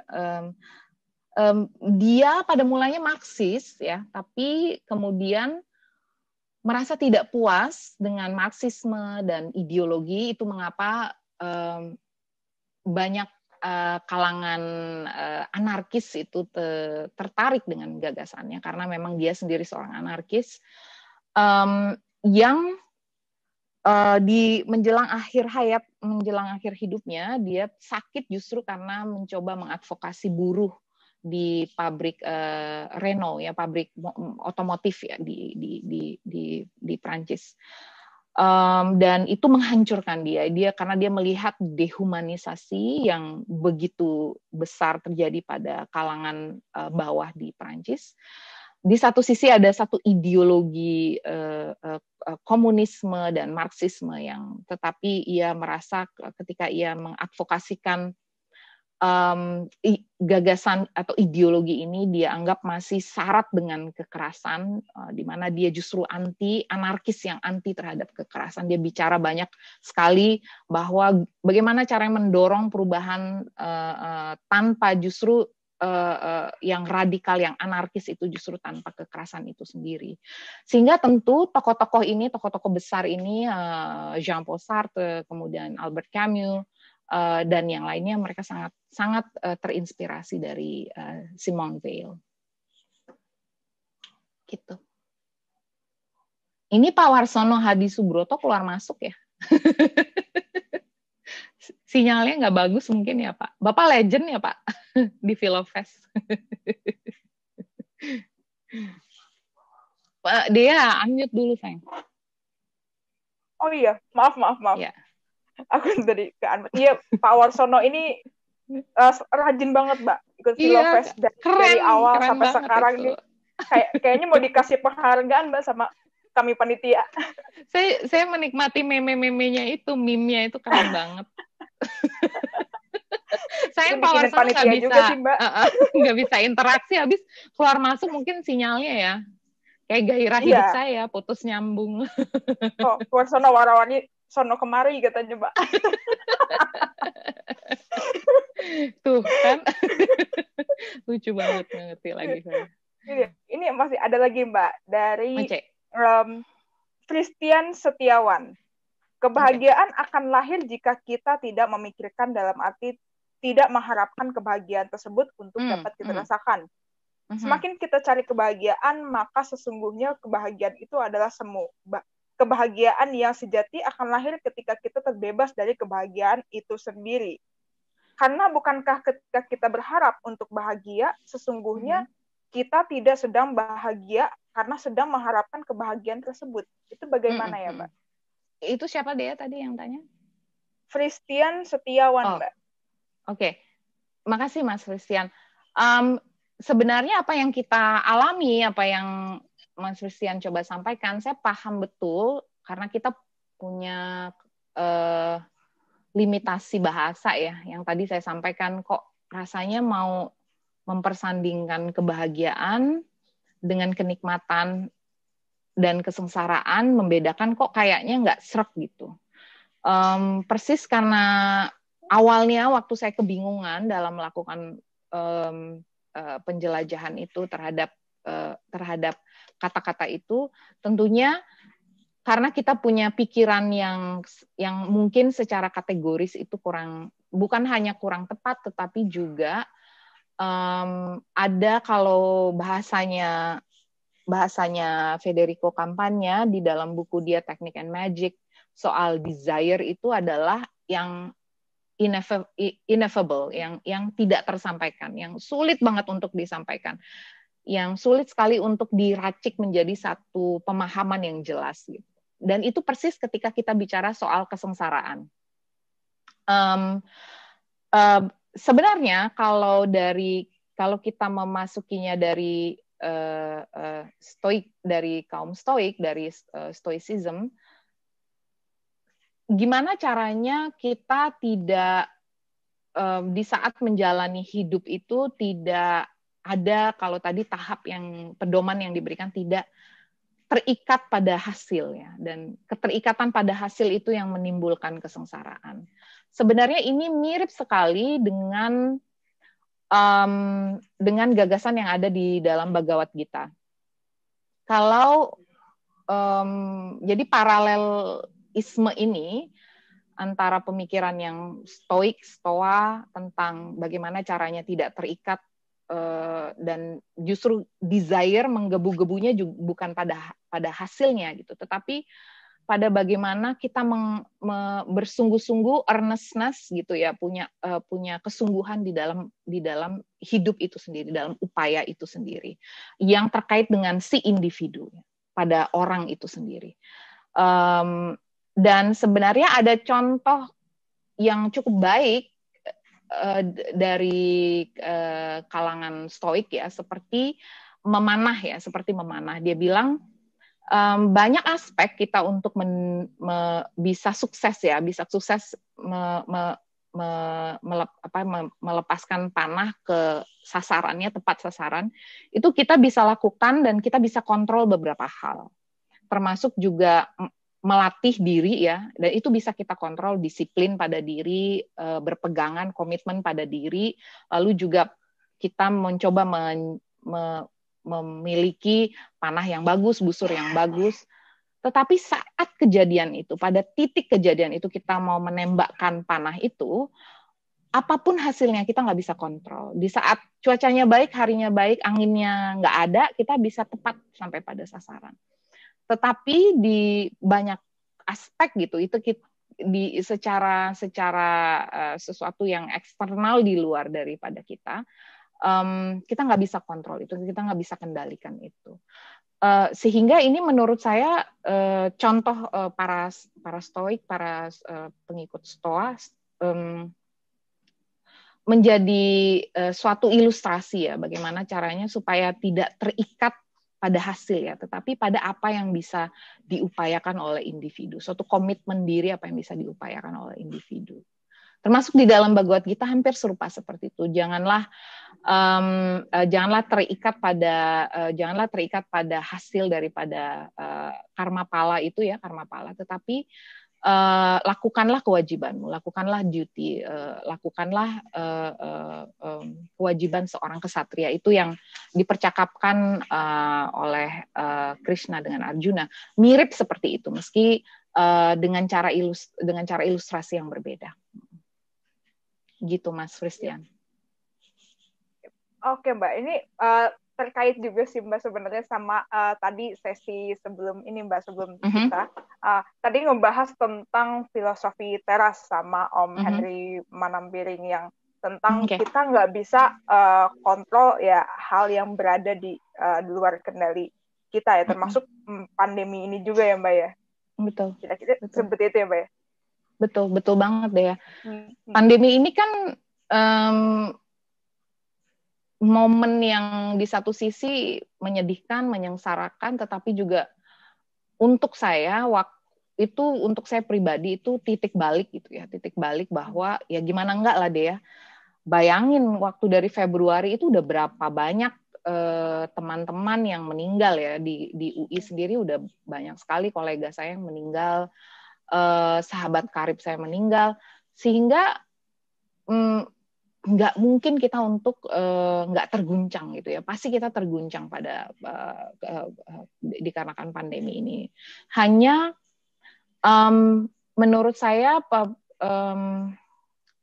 ketika kita dihadapkan terhadap kematian yang begitu mendadak, begitu sulit untuk diterima oleh pikiran, oleh betapa waktu itu yang saya pikirkan, bagaimana filsafat juga yang sering dilupakan oleh orang-orang adalah dia sebagai obat ya, dia sebagai konsolasi. Ini yang menurut saya menarik, Louis Lehy pernah menulis ya tentang ini, bahwa filsafat dalam posisinya bukan hanya sebagai suatu disiplin keilmuan yang rigoris, yang ketat gitu, tetapi di sisi yang lain, di saat yang bersamaan kita nggak melepaskan kekritisan ya, meskipun di suatu kondisi pandemi, nggak berarti kita diem aja kalau lihat brutalitas aparat misalnya, atau kita melihat undang-undang yang disahkan tidak sesuai dengan aspirasi masyarakat, atau kita diam saja melihat atau pasrah dengan korupsi yang dilakukan, tapi kita terus terlibat gitu dengan isu itu. Di satu sisi filsafat mendorong kita untuk terus kritis gitu, tapi di sisi yang lain yang juga jangan dilupakan, itu filsafat itu kan dia konsolasi, dia obat ya, mengobati segala kegundahan melalui permenungan ya. Permenungannya tentu yang kritis tadi, tetap yang kritis menurut saya. Oke Mbak, ini ada lagi Mbak pertanyaan Mbak ternyata dari para peserta. Ini dari Yudi Wibowo. Bagaimana gairah dan kebahagiaan itu dikaitkan dengan kebutuhan manusia? Apakah itu sesuatu yang selalu dialami manusia secara permanen atau dalam berlangsung secara jangka panjang, Mbak? Ya. Oke. Terima kasih Mas Yudi. Saya pakai si George Bataille ya. Jadi kalau di dalam buku dia tentang erotisisme, karena dia bicara desire banyak sekali di sana. Dia ambil contoh satu, kebutuhan untuk berhubungan seksual. Berhubungan seksual di satu sisi adalah punya fungsi kebutuhan untuk tujuan reproduktif, untuk reproduksi. Tetapi untuk dia, gairah yang erotis, gairah manusia yang mentah dan erotis itu bukan hanya soal tubuh yang mengarah pada tujuan tertentu saja. Jadi di sana seni kenikmatannya. Dia bilang, coba bayangkan gimana kalau misalnya tubuh manusia yang mekanistik ya, itu juga bagian ini banyak sekali dicangkok oleh Foucault, dia pakai untuk teori dia, yang sangat mekanistik, itu hampir nggak ada bedanya dengan organisme yang melanjutkan dirinya, meneruskan dirinya melalui membelah diri gitu. Yang sifatnya, yang betul manusia itu makhluk seksual, lalu ada makhluk yang aseksual, tapi dua-duanya tujuannya dia melanjutkan dirinya secara mekanistik. Tetapi gairah yang erotis bukan hanya untuk hal-hal seperti itu. Nggak selalu untuk hal-hal yang sifatnya itu kewajiban. Tetapi juga untuk merasakan hidup, menikmati hidup. Jadi gairah yang seperti itulah yang tentunya untuk Bataille maupun untuk Foucault menjadi suatu yang terlupakan. Bahkan Foucault menariknya lebih jauh lagi, bagaimana kemudian nanti diambil teori kritisismenya Foucault oleh gerakan feminis untuk menjelaskan bagaimana tubuh perempuan itu dia teralienasi justru dengan tubuhnya sendiri. Dia merasa berjarak dengan gairah gitu. Gairah kenikmatan itu apa? Karena selama ini tubuhnya ditentukan oleh hal-hal kekuatan kuasa di luar dari dirinya sendiri. Nah ini menurut saya menarik ya Mas Yudi, bahwa tentunya selama manusia hidup, itu satu ya, soal gairah apa yang kita perbincangkan dalam konteks ini. Yang kedua adalah, selama manusia hidup, kita bisa bilang ada orang hidup ya hidup selintas lalu aja, yang menganggap bahwa hidup itu suatu yang, kalau bahasanya Simone Weil itu suatu yang kepahitan, dia menanggapinya sebagai kepahitan yang justru dia membunuh gairahnya sendiri karena dia sudah benci dengan keadaan, dia apatis dengan keadaan. Sehingga apa yang kita bayangkan adalah bagaimana gairah itu juga tidak hanya soal dirinya sendiri, bukan hanya di lingkup yang sifatnya solipsis, yang terisolir pada dirinya sendiri, tetapi juga gairah untuk terhubung dengan yang lain. Yang sebenarnya sama dengan apa yang ingin disampaikan oleh Bataille juga. Keterhubungan, ketelanjangan untuk terhubung dengan yang lain, yang beyond daripada kewajiban meneruskan keturunan misalnya. Meski itu sesuatu yang saya rasa juga indah bila dihayati dengan cinta. Tetapi untuk Bataille, bagaimana caranya kita mengembalikan tubuh pada gairah yang jujur itu, gairah yang mentah itu. Dua-duanya nampak berbeda, tapi sesungguhnya bicara tadi ya soal kebutuhan tadi yang Mas Yudi tanyakan. Mudah-mudahan menjawab ya Mas ya. Yep. Oke Mbak. Kok Pak Warsono tiba-tiba bilang terima kasih deh? Mungkin karena kita mention Mbak. Oke. Live lagi kan diketawain. Kayaknya baper Pak Warsononya Mbak. Oke. Ya. Aku jadi ini Mbak ingat sama hari ini kan tanggal 12 Desember di mana-mana kan online shop itu kan lagi Harbolnas kali ya. Itu jadi orang tuh banyak yang konsumtif jadinya. Jadi membeli sesuatu yang justru enggak dia butuhkan, cuma karena pengen, cuma karena wah ini lagi murah, akhirnya pengen, dan dia jadi mendapatkan kenikmatan atau biasanya mungkin juga gairah ya untuk menjadi konsumtif seperti itu. Itu kira-kira bisa terkait juga ya Mbak ya saat itu. Iya, persis. Ini bagian yang belum saya masuki tadi ya, yang saya bilang kalau saya ngomong ini tambah sejam lagi. Persis itu ya, saya rasa itu penjajahan dalam pengertian gini. Saya juga bukan orang yang saya juga orang yang kalau lihat barang-barang itu juga senang gitu. Saya pingin beli ya, karena kan lihat lipstik, padahal saya juga nggak butuh lipstik baru lagi, atau lihat baju, atau lihat sepatu, atau misalnya lihat hal-hal yang menurut saya nggak butuh hal-hal itu ya, tetapi libido, gairah untuk belinya itu tinggi ya. Dan menurut saya itu yang seperti yang tadi saya bilang ya Dea, karena penjajahan yang juga terjadi adalah ketika ada kuasa yang mengisi dan mendikte apa yang bisa membahagiakan kita. Itu yang menurut saya pernah ngobrol sama Mas Syarif kan, Mas, jangan, kalau kita mikir tentang, saya sit in gitu di kelasnya dia, terus kita ngobrol tentang kapitalisme gitu ya, terus ya saya bilang, kalau kita ngebayangin tentang kapitalisme, kita nggak ngebayangin itu seperti monster jelek gitu atau grotes ya, tetapi dia muncul dalam kemasan yang menarik gitu, yang mengkilat, yang gemerlap, yang kita anggap kita harus punya itu. Kalau kita nggak punya itu, kita nggak akan bahagia gitu. Itu daya tarik yang untuk Deleuze misalnya, Gilles Deleuze yang juga yang juga mengambil banyak galaknya Foucault dan Bataille juga,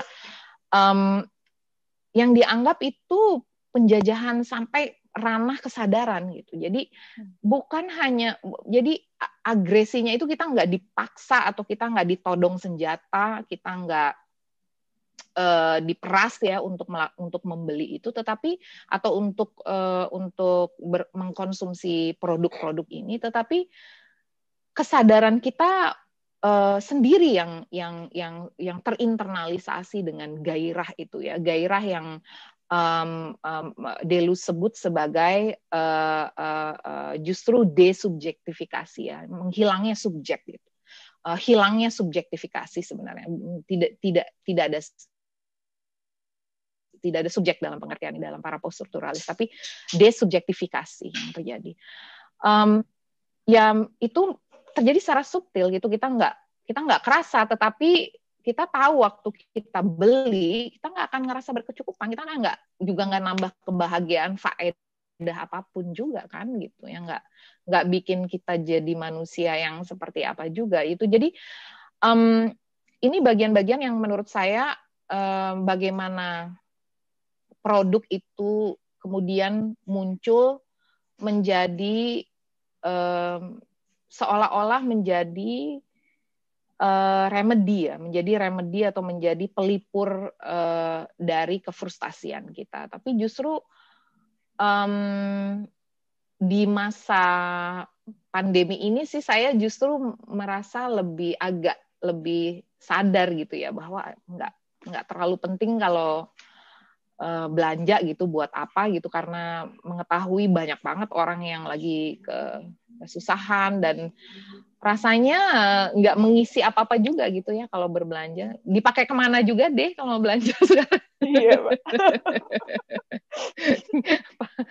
Iya, jadi nggak ada yang lihat juga kan, nggak ada di bawah ini kan mau beli baju apa juga itu aja bajunya, batiknya gitu. Jadi saya rasa itu sih bagian yang konsumerisme, dan bagaimana konsumerisme itu menjadi ilusi kan dia ya, kayak kita merasa bahwa itu mengisi kebahagiaan yang sebenarnya menurut saya kurang tepat, dan justru itu menumpulkan kegairahan, kekritisan kita untuk selalu mencari kegairahan gitu. Iya. Oke Mbak, ini sedikit menyadarkan aku juga sih Mbak, karena aku pun sebelum ngebawain kuliah umum Bahar ini juga sempat scrolling gitu kan, lihat online shop dan itu, tapi aku jadi tercerahkan juga ya, kalau ya sebenarnya kan nggak butuh-butuh banget, atau sebenarnya pasti ada gitu. Ya, Mbak. Paling sih senengnya apa ya, kalau beli buku gimana tuh Dea? Beli buku ya, jebol sih termasuk tuh Mbak tabungan saya. Itu aja saya sih rela nggak makan kalau buat beli buku. Tuh teman ngobrol saya kalau punya buku itu udah kayak teman ngobrol, jadi ya udahlah. Sampai ada meme Mbak, hobi dia beli buku, bukan baca buku tapi beli buku. Iya, nggak dibaca ya. Iya, saking banyaknya. Iya. Oh ya Mbak, ini ada pertanyaan lagi Mbak, tapi ini mungkin agak out of topic lagi, cuma ini aku rasa ini penting Mbak. Ini dari Handayani. Bagaimana tentang perempuan sebagai objek atau alat kebahagiaan bagi laki-laki ataupun bagi masyarakat? Bagaimana melepaskan hegemoni pemikiran semacam itu ya Mbak? Iya ya, persis. Wah itu, makasih Mbak Handayani pertanyaannya. Betul banget itu. Saya kalau baca bagian love, cintanya Simone Weil itu rasanya terharu banget ya, karena untuk Simone Weil dia bilang melalui gairah kita menyadari justru bahwa kecintaan kita pada orang lain, di satu sisi gairah kita selalu diri yang mengarah pada orang lain ya, karena kan kalau dia mengarah pada altruisme itu. Tetapi juga di satu sisi untuk Simone Weil yang sakral tentang yang lain itu karena gairah kita itu mustahil untuk benar-benar memilikinya. Jadi itu untuk jarak itu menjadi, untuk Simone Weil, jarak itu menjadi bagian dari mengapa gairah itu ada ya. Jadi selalu ada sepersekian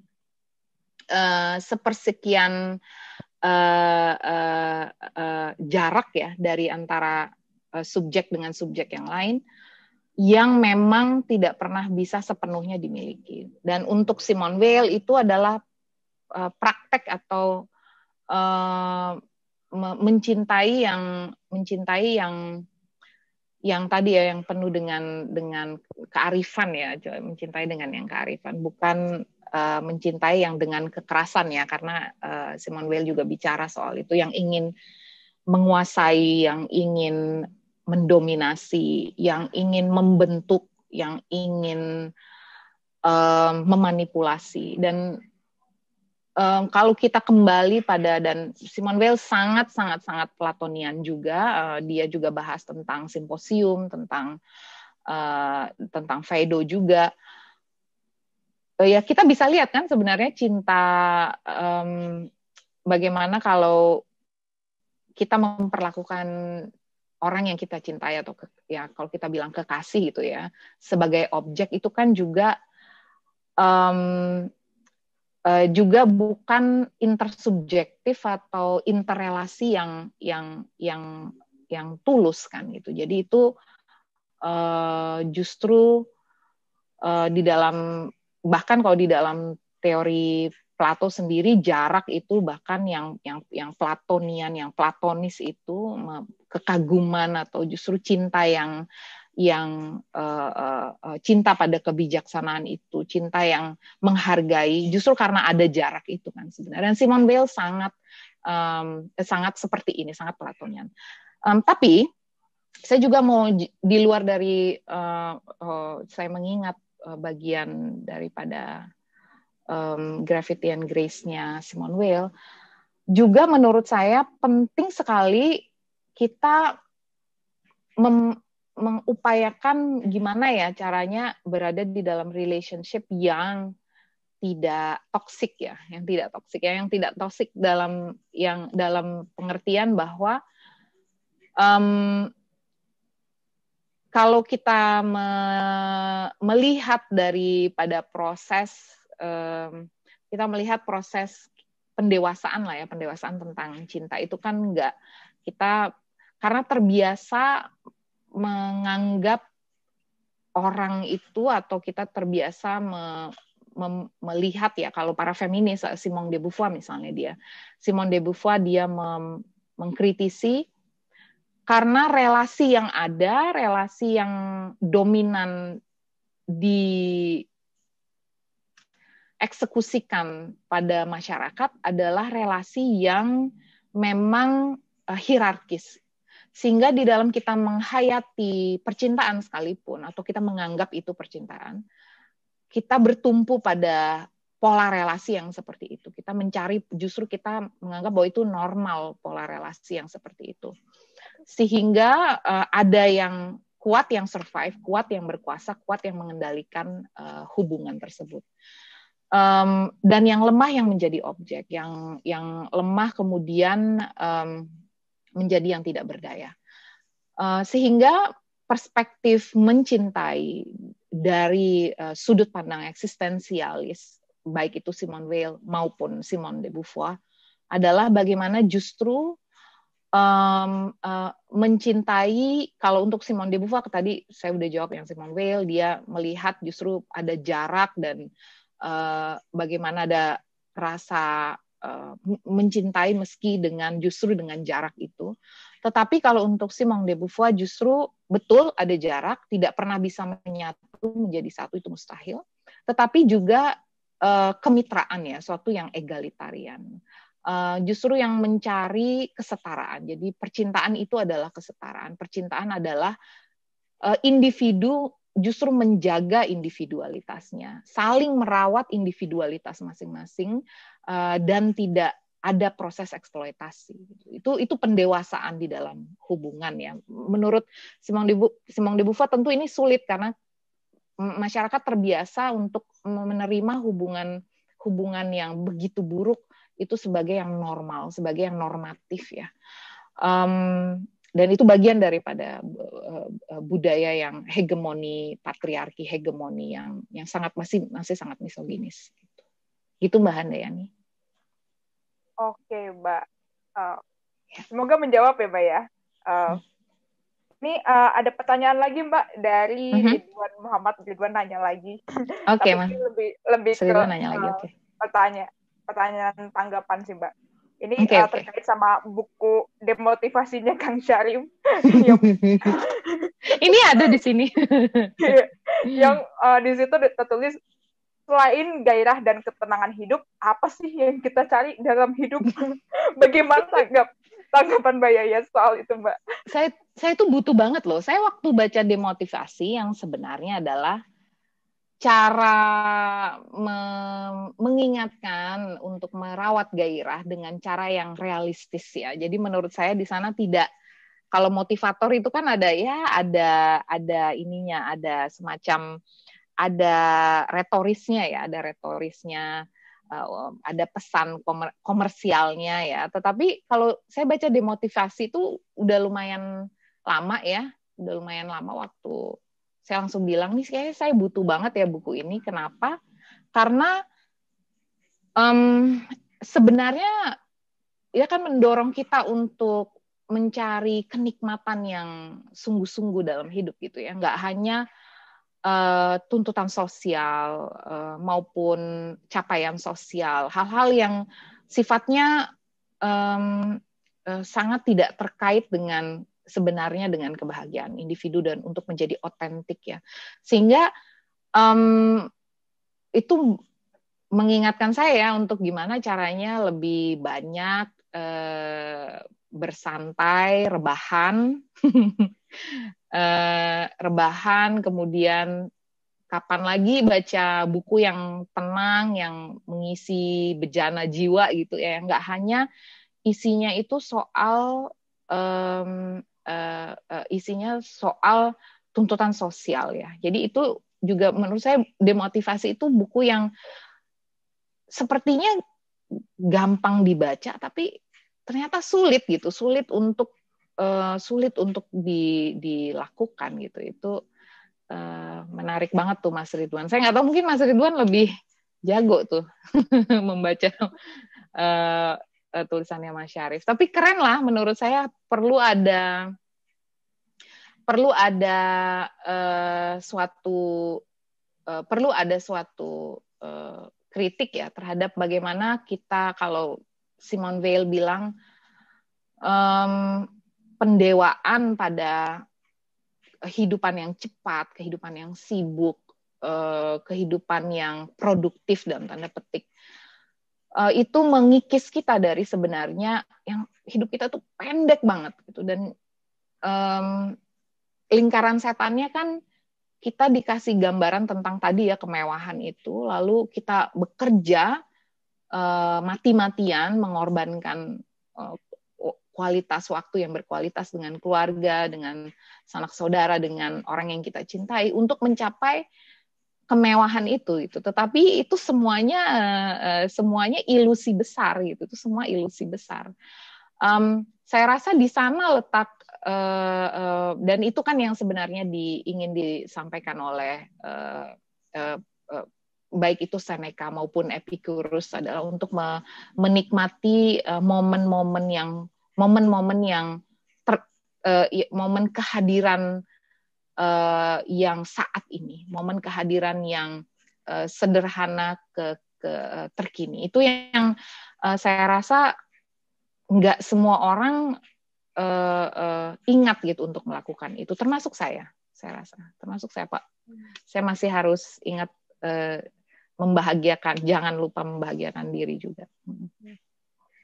Oke Mbak, ini Mbak, ini ada pertanyaan menarik Mbak dari Yohanes Fakundus.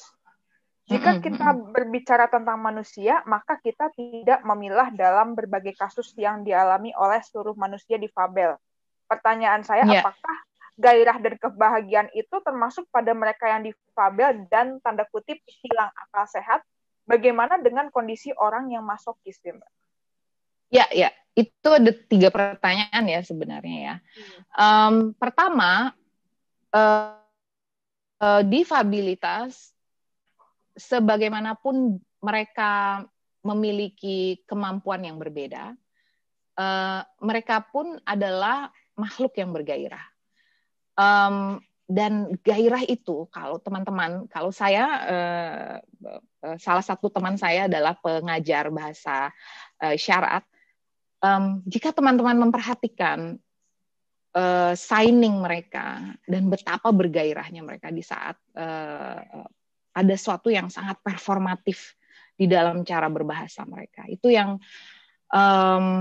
menurut saya itu keren banget, dan saya selalu ngerasa bergairah melihat cara berkomunikasi dan ingin belajar dan ingin mengetahui tentang cara berkomunikasi itu. Itu satu. Yang kedua, tadi soal yang masokis. Dan yang masokis itu dibela juga. Khususnya, dan sebenarnya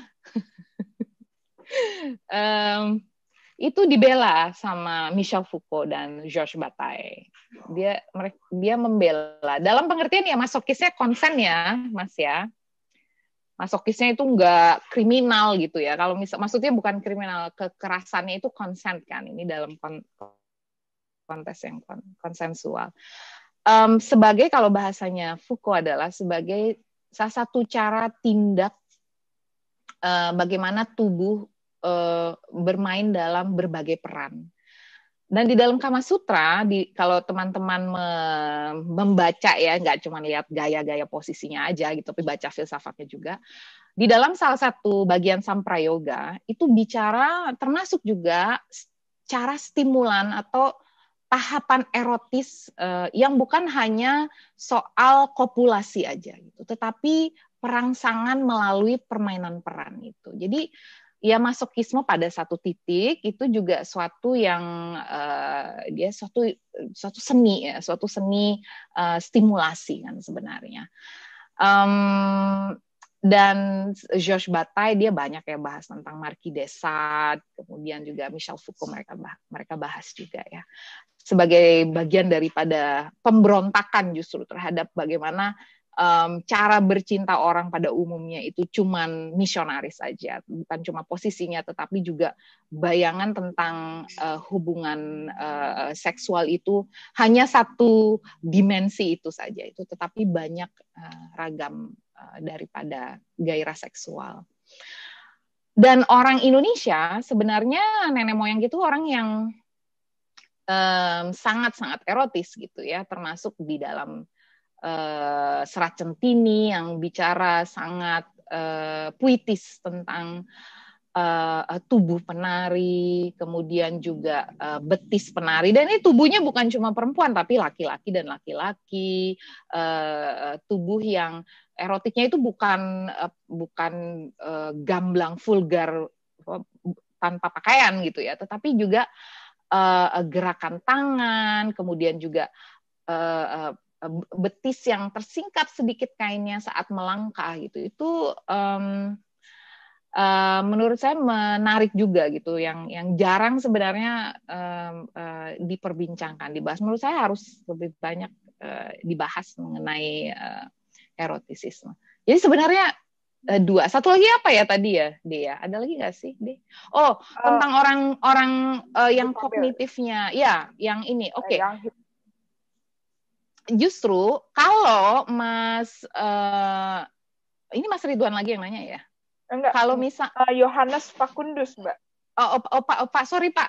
Jadi kalau tentunya Pak, sebenarnya ada buku yang khusus sekali bicara soal kegilaan dan gairah tentang kegilaan itu sendiri, yakni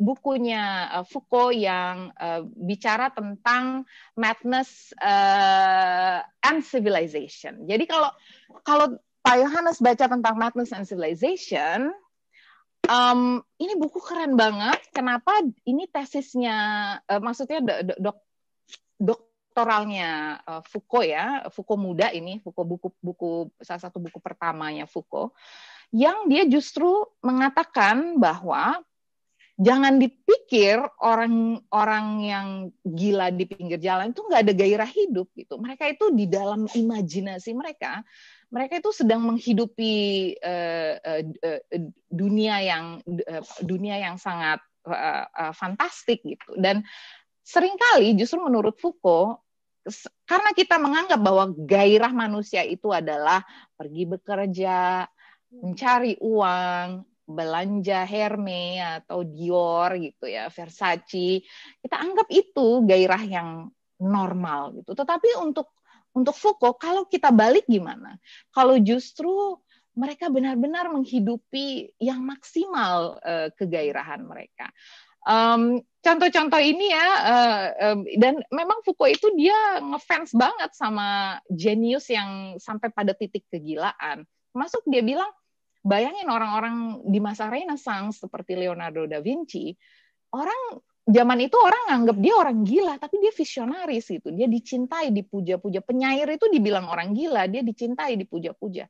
Tetapi sekarang kita melihat justru semakin sempit kita itu bisa mempertunjukkan gagasan-gagasan gila kita. Karena dianggap nggak sesuatu yang normal. Padahal di sana kita bisa belajar tentang gairah justru untuk Foucault. Oke Mbak, sayangnya pertanyaan dari Mas Yohanes Facundus tadi itu pertanyaan terakhir dari partisipan hari ini. Untuk penutup, kira-kira ada kata penutup Mbak? Terima kasih teman-teman, terima kasih Amadea, terima kasih sudah menjadi moderator yang keren banget. Terima kasih juga teman-teman dan peserta yang setia sampai malam hari ini mengikuti. Tadi itu semua masih sifatnya masih perlu diracik, diramu diikat menjadi suatu penelitian yang tersusun. Tapi kira-kira itu bagian daripada banyak keheranan saya tentang kegairahan yang saat ini ingin saya pelajari lebih dalam lagi. Semoga teman-teman, Bapak Ibu semuanya yang hadir selalu diberi kesehatan dan juga selalu bergairah dalam hidup. Terima kasih, selamat malam. Oke Mbak, makasih banyak Mbak Yayas. Nah teman-teman, sebagai penutup dari saya atas kuliahnya Mbak Yayas hari ini, pesan yang saya tangkap adalah untuk kita lebih menikmati hidup di tengah kehidupan yang abstrak ini, apalagi di tengah masa pandemi seperti sekarang yang kasus positif juga semakin banyak, tapi kita malah semakin bandel ya untuk keluar. Dan di tengah kesengsaraan yang kita alami sekarang ini, untuk kita lebih menghayati hidup kita dan kita bisa menemukan gairah dari kesengsaraan yang kita peroleh. Sekali lagi terima kasih banyak Mbak Yayas atas waktu dan waktunya. Terima kasih teman-teman, maaf nggak kejawab semuanya ya. Dea, itu PPT boleh dikasih ya? Oke, siap Mbak. Iya. Oke. Terima kasih Mbak Yas dan semuanya. Sekarang aku kembalikan ke MC Ada Gozali. Silakan, Ada.